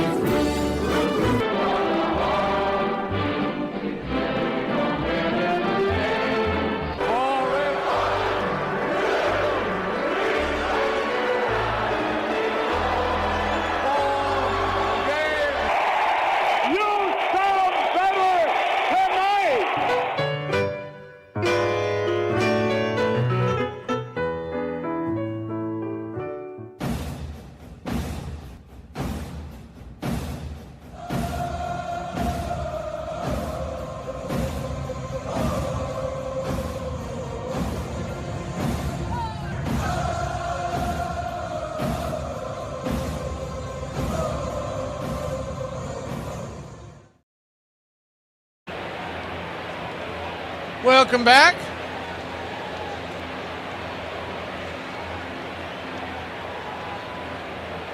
Jaron Duran, the batter, 0 for 2 on the day. First pitch from Tyler Kinley. Just talked about him a second ago. He made the team, or will make the team. It's 1-0. He had Swanson. It's one of those funny things. When he got signed, we talked about here on Braves Country Today that we felt like that he was being overpaid. I still believe that, but the production he's gotten them at shortstop, the Braves would have killed to have that the last couple of years. But the problem was paying him what he's worth, or what he got, I should say, is the 1-1 pitch, swing, slices it in left field, it's down for a base hit, and it's a leadoff single for the Red Sox here in the bottom of the 7th as they trail 6-1. But I liked old Dansby because, I mean, he's a Vanderbilt guy, still hitting the ball well. I mean, 24 home runs for a shortstop's not too shabby.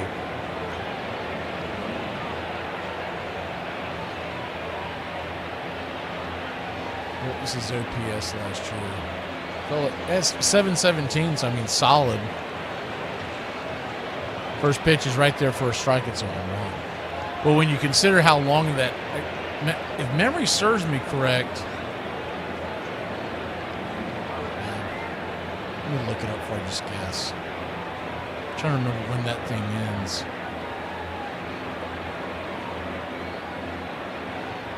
The 0-1 count. So it was a 7-year 177.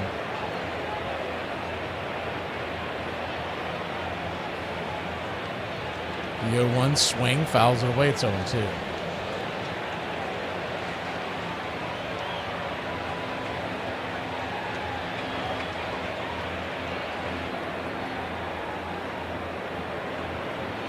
I thought it was a straight even 25 year, but that's just over 25 a year. And it'll be through the 2029 season. So they're still counting this year. There's still 4 seasons left. Dansby Swanson is the 0-2 down and away. Rolls to the backstop. Runner for first, heads to second. Nobody out.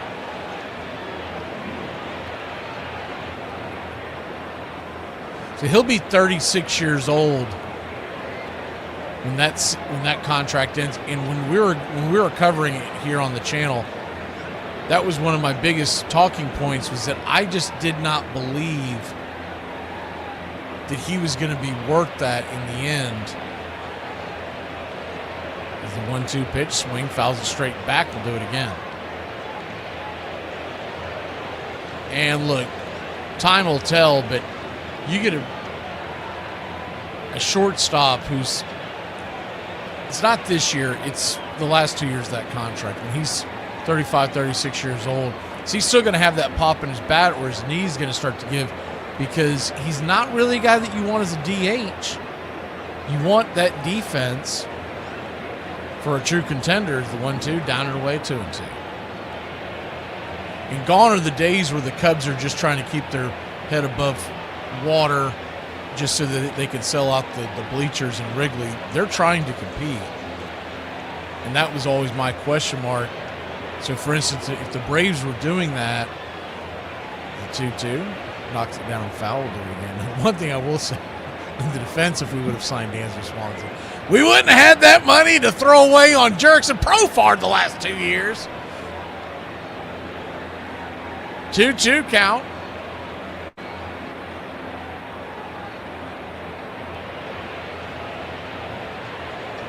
Yeah. He was being offered as the 2-2 misses high. Full count.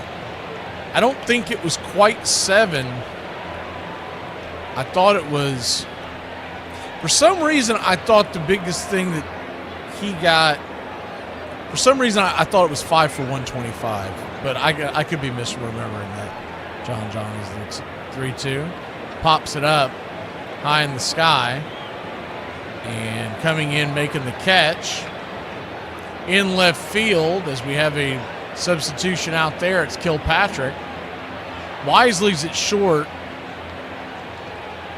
Jones is at third. Compton is at first. Conley is at second. And we already went over this earlier, but Macias is in right. Because for some reason I thought it was an even $50 million was the difference with 2 more years. And I was like, I don't want him at 36, 37 years old.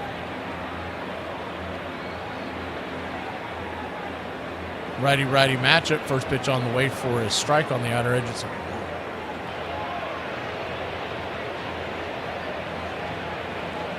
And if Profar hadn't been so stupid these last couple of years, the deal they made for Profar would have worked out outstanding, because you're talking about a guy who's getting paid $14 a year as the 0-2's fouled away, who offensively is a better offensive weapon than Dansby. So the trade-off would have been enormous, but the most important ability in Major League Baseball is availability, and that hasn't been there for Profar. The 0-2. Swing, slices it away. We'll do it again.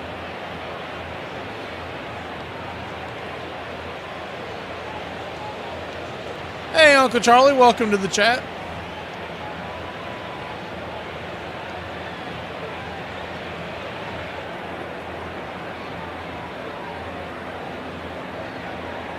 The 0-2 pitch. Dribbles it down the line, foul. We'll do it again.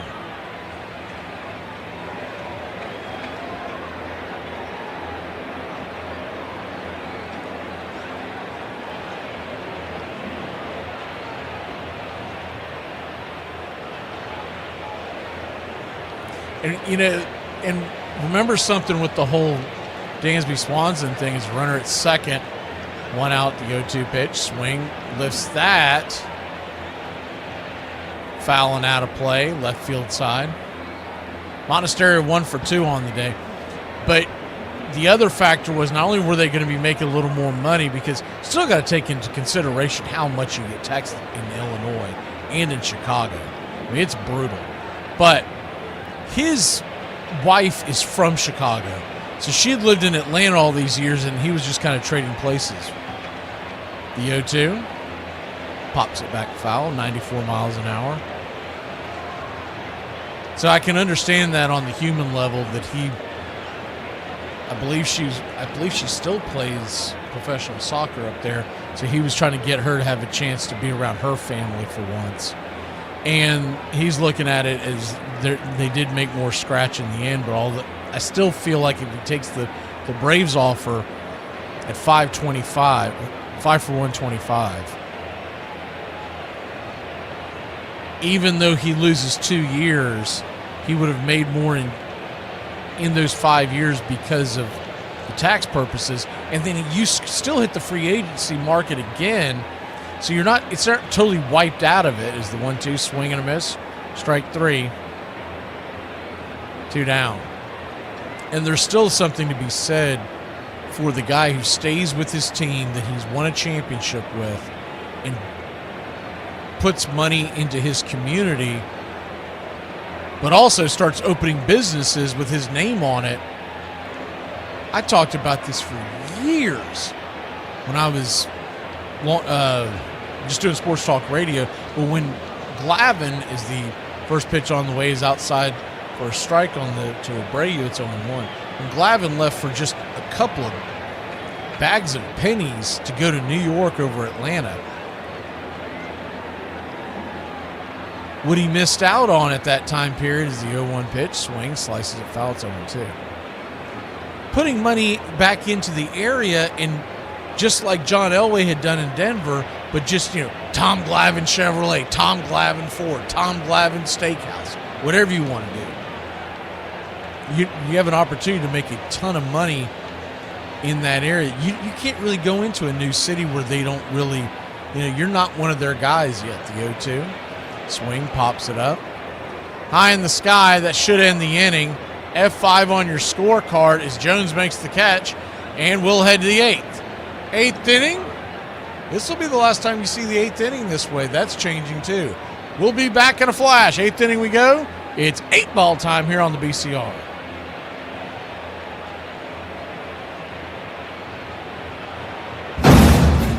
106 miles from Chicago. We've got a full tank of gas, half a pack of cigarettes. It's dark, and we're wearing sunglasses. Hit it. It's happy hour. When wins become losses and losses become wins. You guys going to happy hour? Yeah? Yeah, maybe. I'll come for a couple. Just a couple, though. Not like last time. When buying a beer, don't make this mistake. Buying only one beer can cause a misalignment in your spine due to the uneven weight distribution. This can cause unnecessary back pain and potential spine issues. To prevent this, carry 2 beers, ensuring your body is balanced and proper health maintained. Okay. Let's get it! Hey! Afternoon, everybody. Put my pants on, one leg at a time. Guess what?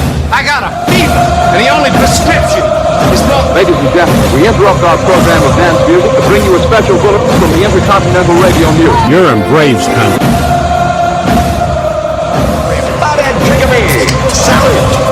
They're making it laws where you can't drink when you want to. Pretty soon we're going to be communist country. Oh, yeah. For me and the Lord, you guys understand it. We're on a mission from God.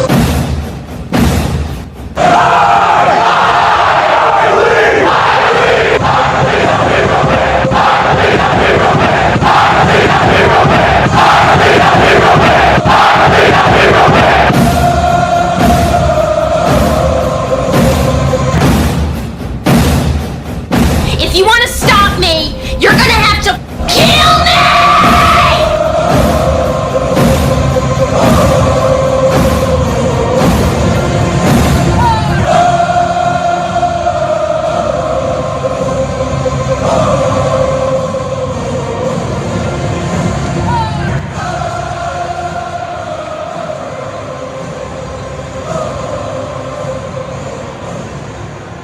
Welcome back.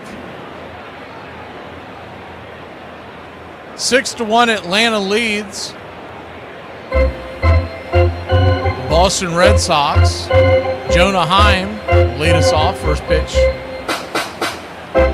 High and out of the zone. It's 1-0. Heim has 2 options left on his major league. 2 major league options left. But he is one of those guys. As the pitch on the way is swung on and dribbled over to first. It'll be a G3. 1 away here in the 8th.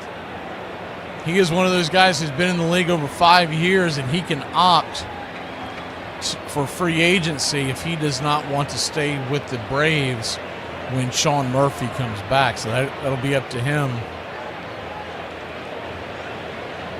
It'll be interesting. I mean, you'd love to have the depth down in the farm system, but you could also understand why Jonah Heim doesn't want to go sit down in the minors.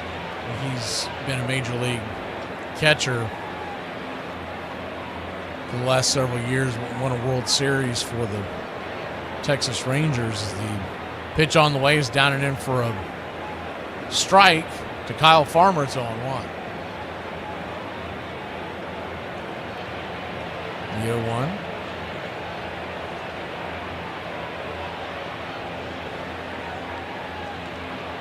Pitch bounces to the backstop. It's 0-2. Welcome in Terry and Dan. Opening night.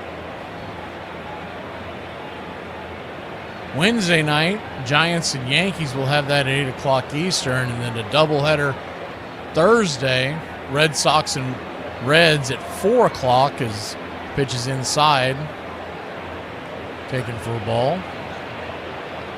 Kilpatrick stands on deck.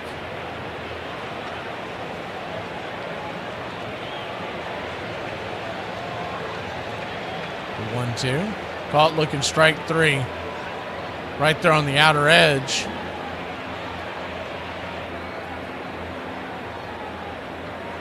Two down.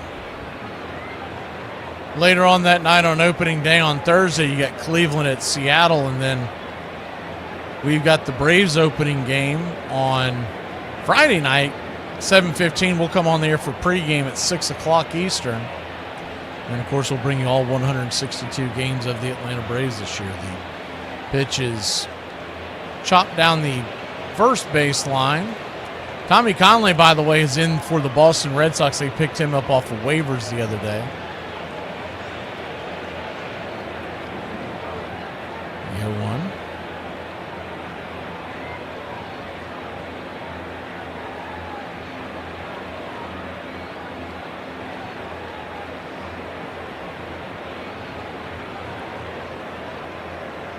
Kicks and fires right there on the outer edge. 1-1 count. I believe it was set to post. I don't know if it posted yet. I haven't had a chance to look, but I believe this week's schedule is out. Is the 1-1 swing and a miss? It's 1-2. So 3 o'clock for you country club members. We are going to put the draft on. It's not going to be a whole lot of coverage. I'm not worried about talking away on that one. That's why we're putting it behind the wall, so none of the radio stations try to carry it, because in years past I've worried about trying to not have dead air, etc., and then I'm got my head up my rear. I'm not really paying attention to the draft. As the 1-2 fouls it away. I'll have guys like Doug in there, and then he's literally checked out because he wants to win. So I'm just carrying by. So we're not doing that again. It'll be on for the country club members. We're doing a few things this year that only the country club members will be able to get. If you're not into fantasy baseball, you may not be interested in it, but more than welcome to stop in. And then Wednesday, as they're going to have a quick mound visit, the Red Sox. Wednesday, 12 p.m., it's Braves Country Today's annual prediction show. At that night, 7:45, it all gets rolling, Yankees and Giants. Thursday, doubleheader, 3:45 and 9:45 will come on the air for the two games we just talked about. Red Sox, Reds, Cleveland, Seattle. Then Friday is the 1-2 pitch, chops it foul. Do it again. Friday, Braves Country Today at noon. As we'll do this for every single series. Looking at the Kansas City Royals series, those will be lunchtime the day the series starts. And 6 o'clock that night, it'll be the Braves and Royals broadcast begin. The 1-2 pitch, swing, chops it over towards short, deep into the hole. Firing it over to first, a one-hopper, and Story barely gets his man, and that'll end the inning. We go to the bottom of the 8th. It's 6-1 good, guys. We'll be back in a flash here on the BCR.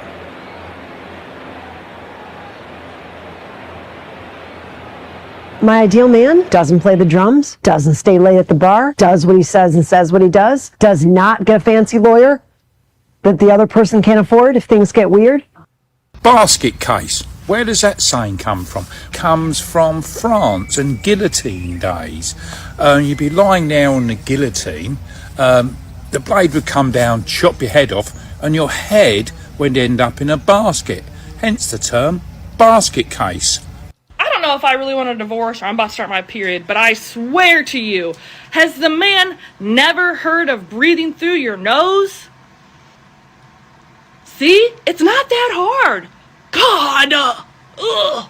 Give me some attorney numbers. If you ever think that you suck at something, just know that I got fired from my Madden franchise team, okay? Fake video game, right? How could I possibly get fired? I got fired. And guess what? I didn't get another job offer, so I had to retire. If I text you and another girl texts you at the same time, who are you replying to first? You. Really? Yeah, you. Who's the other girl? For more than 2 decades, Ted Williams provided the Fenway faithful with innumerable thrills and experiences. Now up comes Ted Williams. He always creates excitement when he digs in at home plate. And one of the most memorable was his final appearance in a Boston uniform. It was a cold, blustery, damp day in Boston. Williams, in talking about that home run, which he hit off Jack Fisher into the bullpen, the pitcher had thrown a fastball by him. Williams said that he allowed that first fastball to be a strike because he wanted to get another. Williams swings, and there's a long drive to deep right.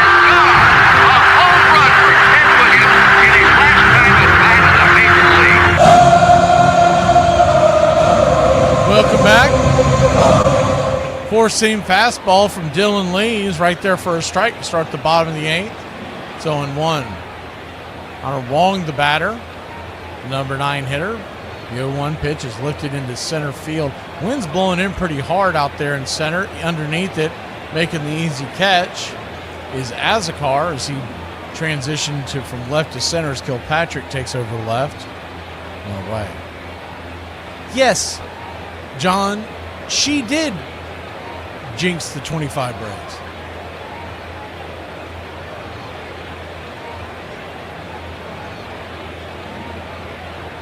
First pitch is right there for a strike. It's 0-1. Now, I'm talking about my Dynasty League where I was able to I can keep players. I've had them the whole time. I'm like, man, I'm not keeping MH2 and I'm not keeping Ozzy because I was looking at it. This is in my Dynasty League where you can keep 15 players and there's a 15-man draft every year. You can keep any 15 players. It doesn't matter. There's not penalties. Pitch misses. It's 1-1. 1-1 count. Fixing fires. Fouls it away.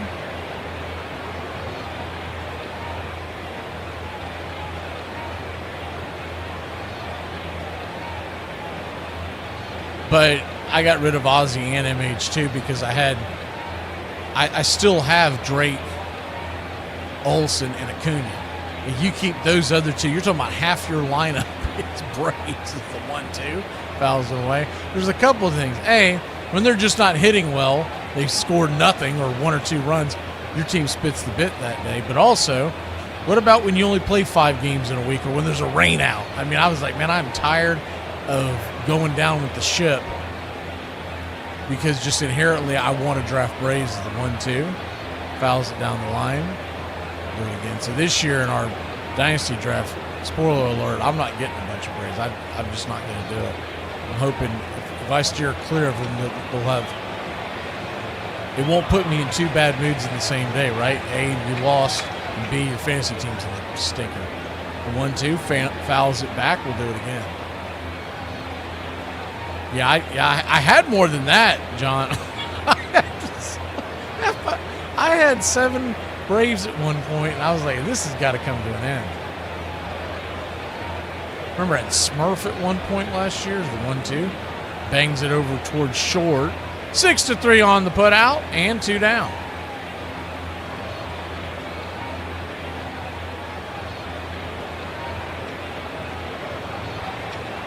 Riley was the one that I never had because I'm in my Dynasty League. We've got several Braves fans in it, but one of the guys is a huge Austin Riley fan, so he's never going to let him go. I traded to get Matt Olson several years ago. The first pitch is right there for a strike up top. It's on the year that Freddie went to L.A., I traded Freddie Freeman for Matt Olson. And there were 2 other players involved, one on each side. I can't remember who they were, but I immediately jumped into trade help. Pitch misses off the plate wide for a ball. It's 1-1. Draft day is Tuesday. Once again, 3 o'clock Eastern. 1-1 count. Brings it. Strike on the outer edge. Nope, did not get the strike. Ball 2-1. A 2-1 count to Roman Anthony. A little surprised he's still in the game. The 2-1. Right there at the knees, 2-2. But we're doing the Dynasty Draft the night before.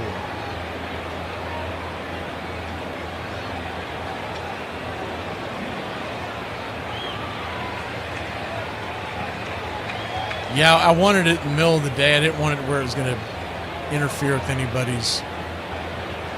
There's the 2-2. Swing and a missed strike 3. That'll end the inning. We'll head to the 9th.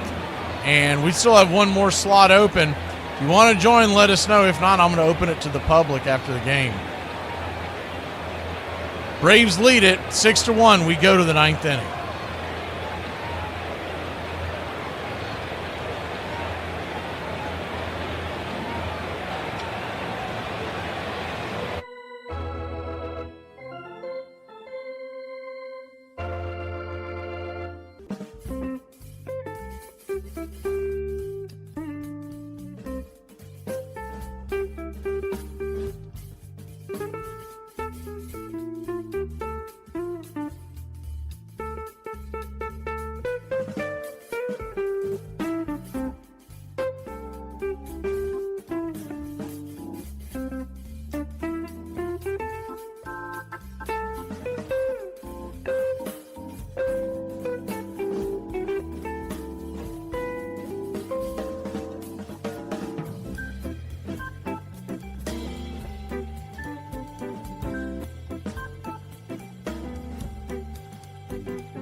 Top of the 9th inning we go. Jack Anderson coming on for the Boston Red Sox as the Braves go to the plate. First pitch on the way. They've been wrong on everything so far. I've given up on the scoreboard. Pitch misses, it's 1-0. They still have Chris Sale in the game, 1-0. Swing, dribbles it over to short. That'll be an easy 6-3. One away. As they say in Radio Land, if you're trying to keep up with the score, then pay attention. 6-1, Atlanta over Boston as it's 6 runs, 8 hits, no errors for Atlanta, 1 run, 3 hits, no errors for Boston. Our last spring training game. And then we go to opening week. As the pitch right there for a strike, it's on.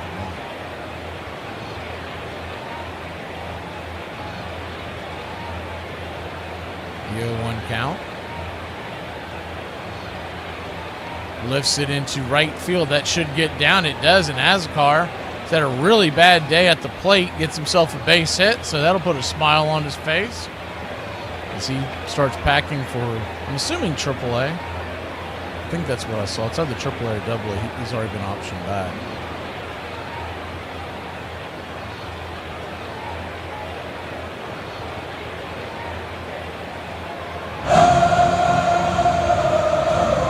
Cias takes the first pitch. Righty lefty right there for a strike. It's a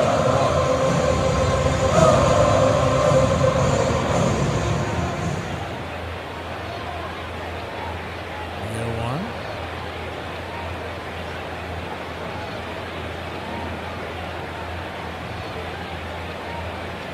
Right there on the outer edge, it's on 2.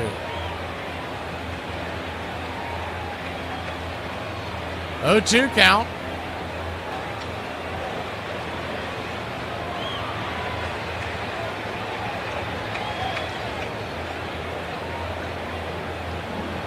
Swing. Hangs it down the line. Foul. Do it again. The score is right on your screen. The participants are not.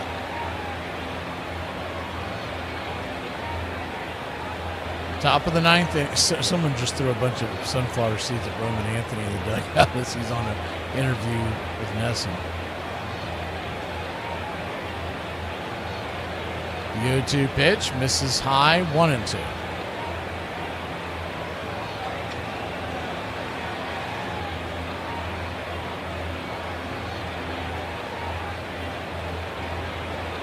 The 1-2 count. Swing, just got a piece of it. Stay alive, in and out of the glove.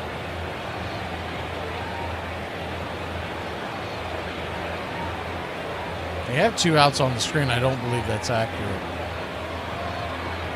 Yeah, it's not. So a 1-2 count.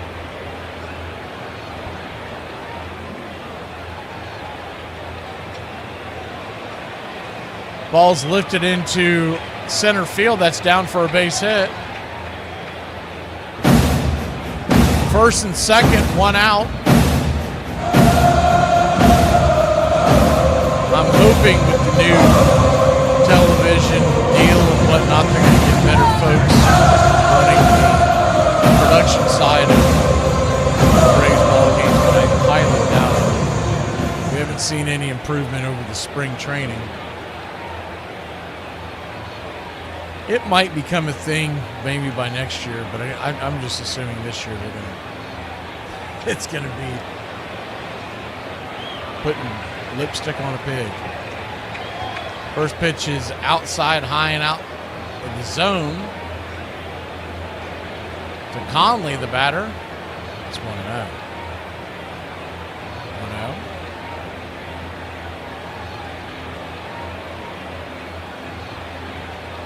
Swing and a miss from the right-hander to the left-handed Anderson. 1-1. First and second, 1 out. Atlanta leads at 6-1.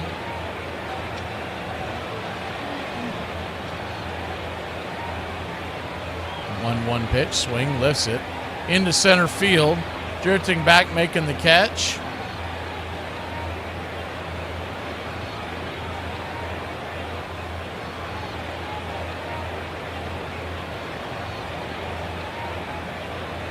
Is Ward, who came in for Abreu but is playing center.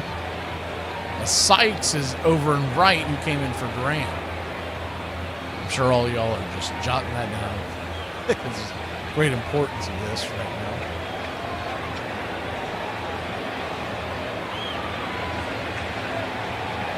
Yeah, once again, the next few days in spring training ball, you're going to get to see very, very limited action from the guys who will actually play this year. First pitch is a swing and a miss. It's 0-1. We learned that lesson over the last few years. We cover these games, and I'm telling you, Monday and Tuesday are brutal. Especially, now I don't know if they'll do it the same this year as other years. The 0-1 pitch is swung on and lifted. Four-seam fastball will be an F8 in the scorecard, and that'll end the inning. But in previous years, they would try to get all their pitchers in, and the game would last 4.5 hours. It was ridiculous on Monday and Tuesday. We'll be back in a flash. Bottom of the ninth we go. Last chance for the Red Sox. You're updating on your phone. I'm confused. No, we're eliminating people. Why? They're dead. Grandpa? I mean, Jesus Christ, how can I call them if they're dead? Godspeed. The saying is older than you think. It's at least 300-400 years old, and it has a different meaning than what you think it does. Originally, the word speed was spelled S-P-E-D-E, and it had a different meaning than it does now. The way we spell speed today is to do with physical speed. In those days, speed, S-P-E-D-E, meant prosper. So when someone said to you, Godspeed, 400 years ago, they meant, I hope God prospers you. Men only want one thing, and it's disgusting. Wash it then. What did you say? Dear Santa, Because I've been good this year, because I've been good for most of this year,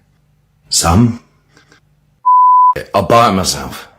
With that, one of the greatest hitters ever to play the game bid farewell to Fenway Park. Ted Williams was gone, but the Red Sox had a plan and a man to help fill the void. When Yastrzemski was signed as a kid out of Long Island, he was signed as the successor to Ted Williams. Yaz debuted in the '61 season, assuming the daunting task of replacing a legend, and he was up to the challenge. He meant so much to me, and after I got over my first few months being under the pressure of replacing him, I wanted to be better than him. He had set that example for me. By his third year in Boston, Yaz was an all-star and the American League batting champion, giving Red Sox fans a taste of things to come. I never disappointed anyone when I put on a Red Sox uniform. I always wore it with pride and respect.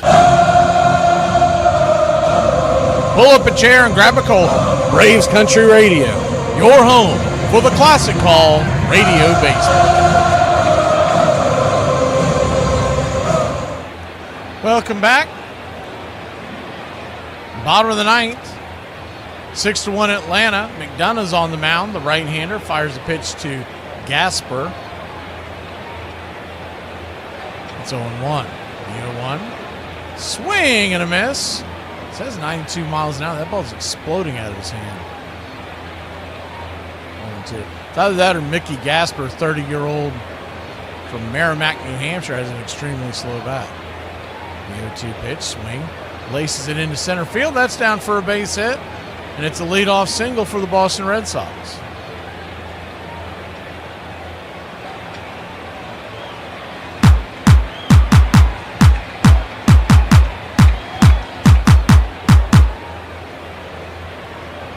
L.J. McDonough is the right-hander for the Atlanta Braves, 25-year-old. 6'4", 200-pounder. The first pitch to Eaton is in for a strike. It's 0-1. McDonough played his college ball at Florida Gulf Coast. Neither one. Swing, high chopper over the mound, and it's going to be a 4-3 putout. Only play they had was second to first. Runner at first heads down to second, one away. With a 5-run lead, you'll gladly trade the out for a base. Astros lead the Mets 6-5 in the 8th inning on your out-of-town scoreboard. Tigers 3-1 over the Yankees, and the Orioles have an 8-4 lead over the Phillies in the 6th. First pitch is inside for a ball. It's 1-0. 1-0. And for you college hoops fans, Michigan won and Michigan State is leading in Louisville. So we're heading towards that. 6-1 Atlanta.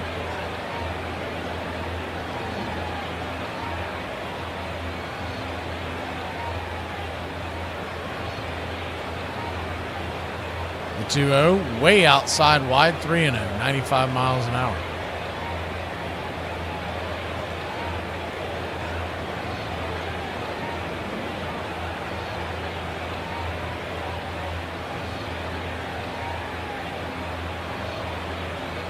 The 3-0 count.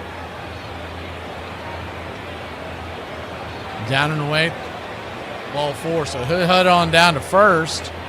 It's a 1-out walk. They'll have runners at first and second, and one away.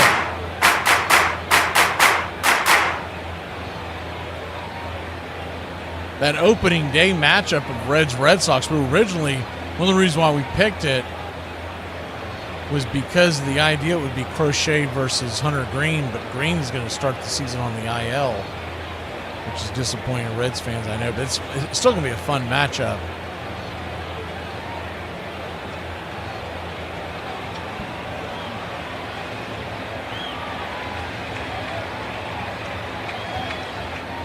Plus, there's just something cool about starting that opening day since the Braves couldn't play. As the first pitch is outside wide to Vinny Capra. It's 1-0. To be able to do that one from Cincinnati where traditionally that was opening day in baseball for years and years. They got the first game on the calendar. The first pitch is off that 1-0, misses outside wide 2-0.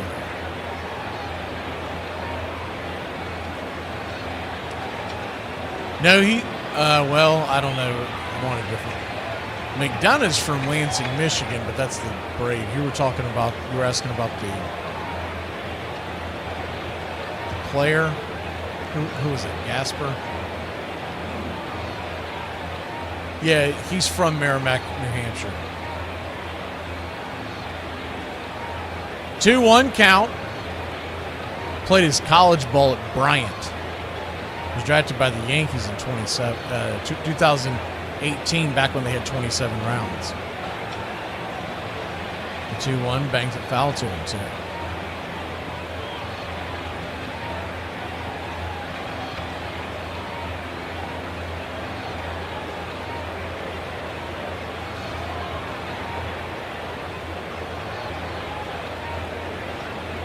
Two count. 2 on, 1 out. A double play gets you out of this. The pitch, swing and a miss, strike 3. Got him upstairs. And the Red Sox are down to the last out.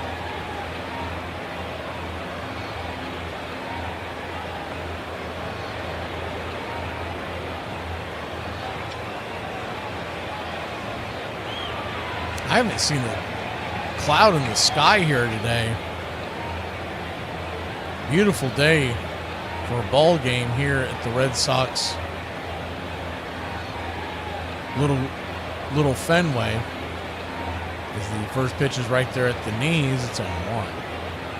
Y'all haven't seen it before on TV. For those of y'all listening to the radio right now, they've done an exact replica, or pretty close to what the stadium looks like in Boston, the 0-1. Misses high 1-1. Yankees have done the same.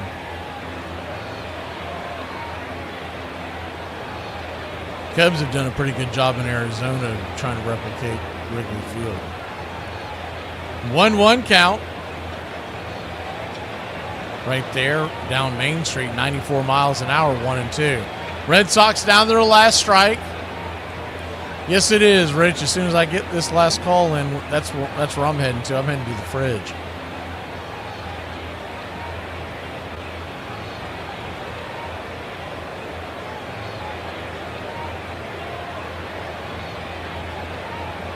Next time I see y'all, we'll have all the new clips ready to roll. The 1-2 outside, you go around. We're going to challenge that on the ABS. See if we get the that ball's high and out of the zone, nowhere near the strike zone. So it was confirmed. 2-2 count.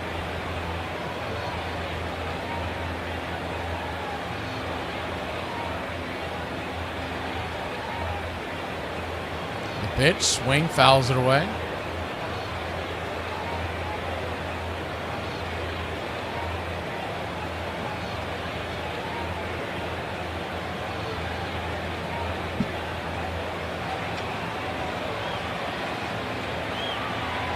Braves 6, Red Sox 1. 2 on, 2 out. A 2-2 count. Deuces wild here in the bottom of the 9th. Here's the pitch from McDonough. Caught looking strike 3. He got caught watching the paint dry. And Braves win. Braves win. Your Atlanta Braves win. Whiskey for my men. Beer for my horses. Let's try this puppy out as we get the first win. Do you see what you get, loser? Loser! Loser! Loser! Do you see what you get when you mess with the Warrior? You'll be getting that after getting a win in Braves country this year. We got others set up for if we win 2 in a row, 3 in a row plus. We got a pretty fun one if we start off with an L. And we will see you next time. Player of the game, got to give it to Austin Riley. Man went, 3 for 4, the home run, and 4 RBIs. Yowza. See you Wednesday night for opening night.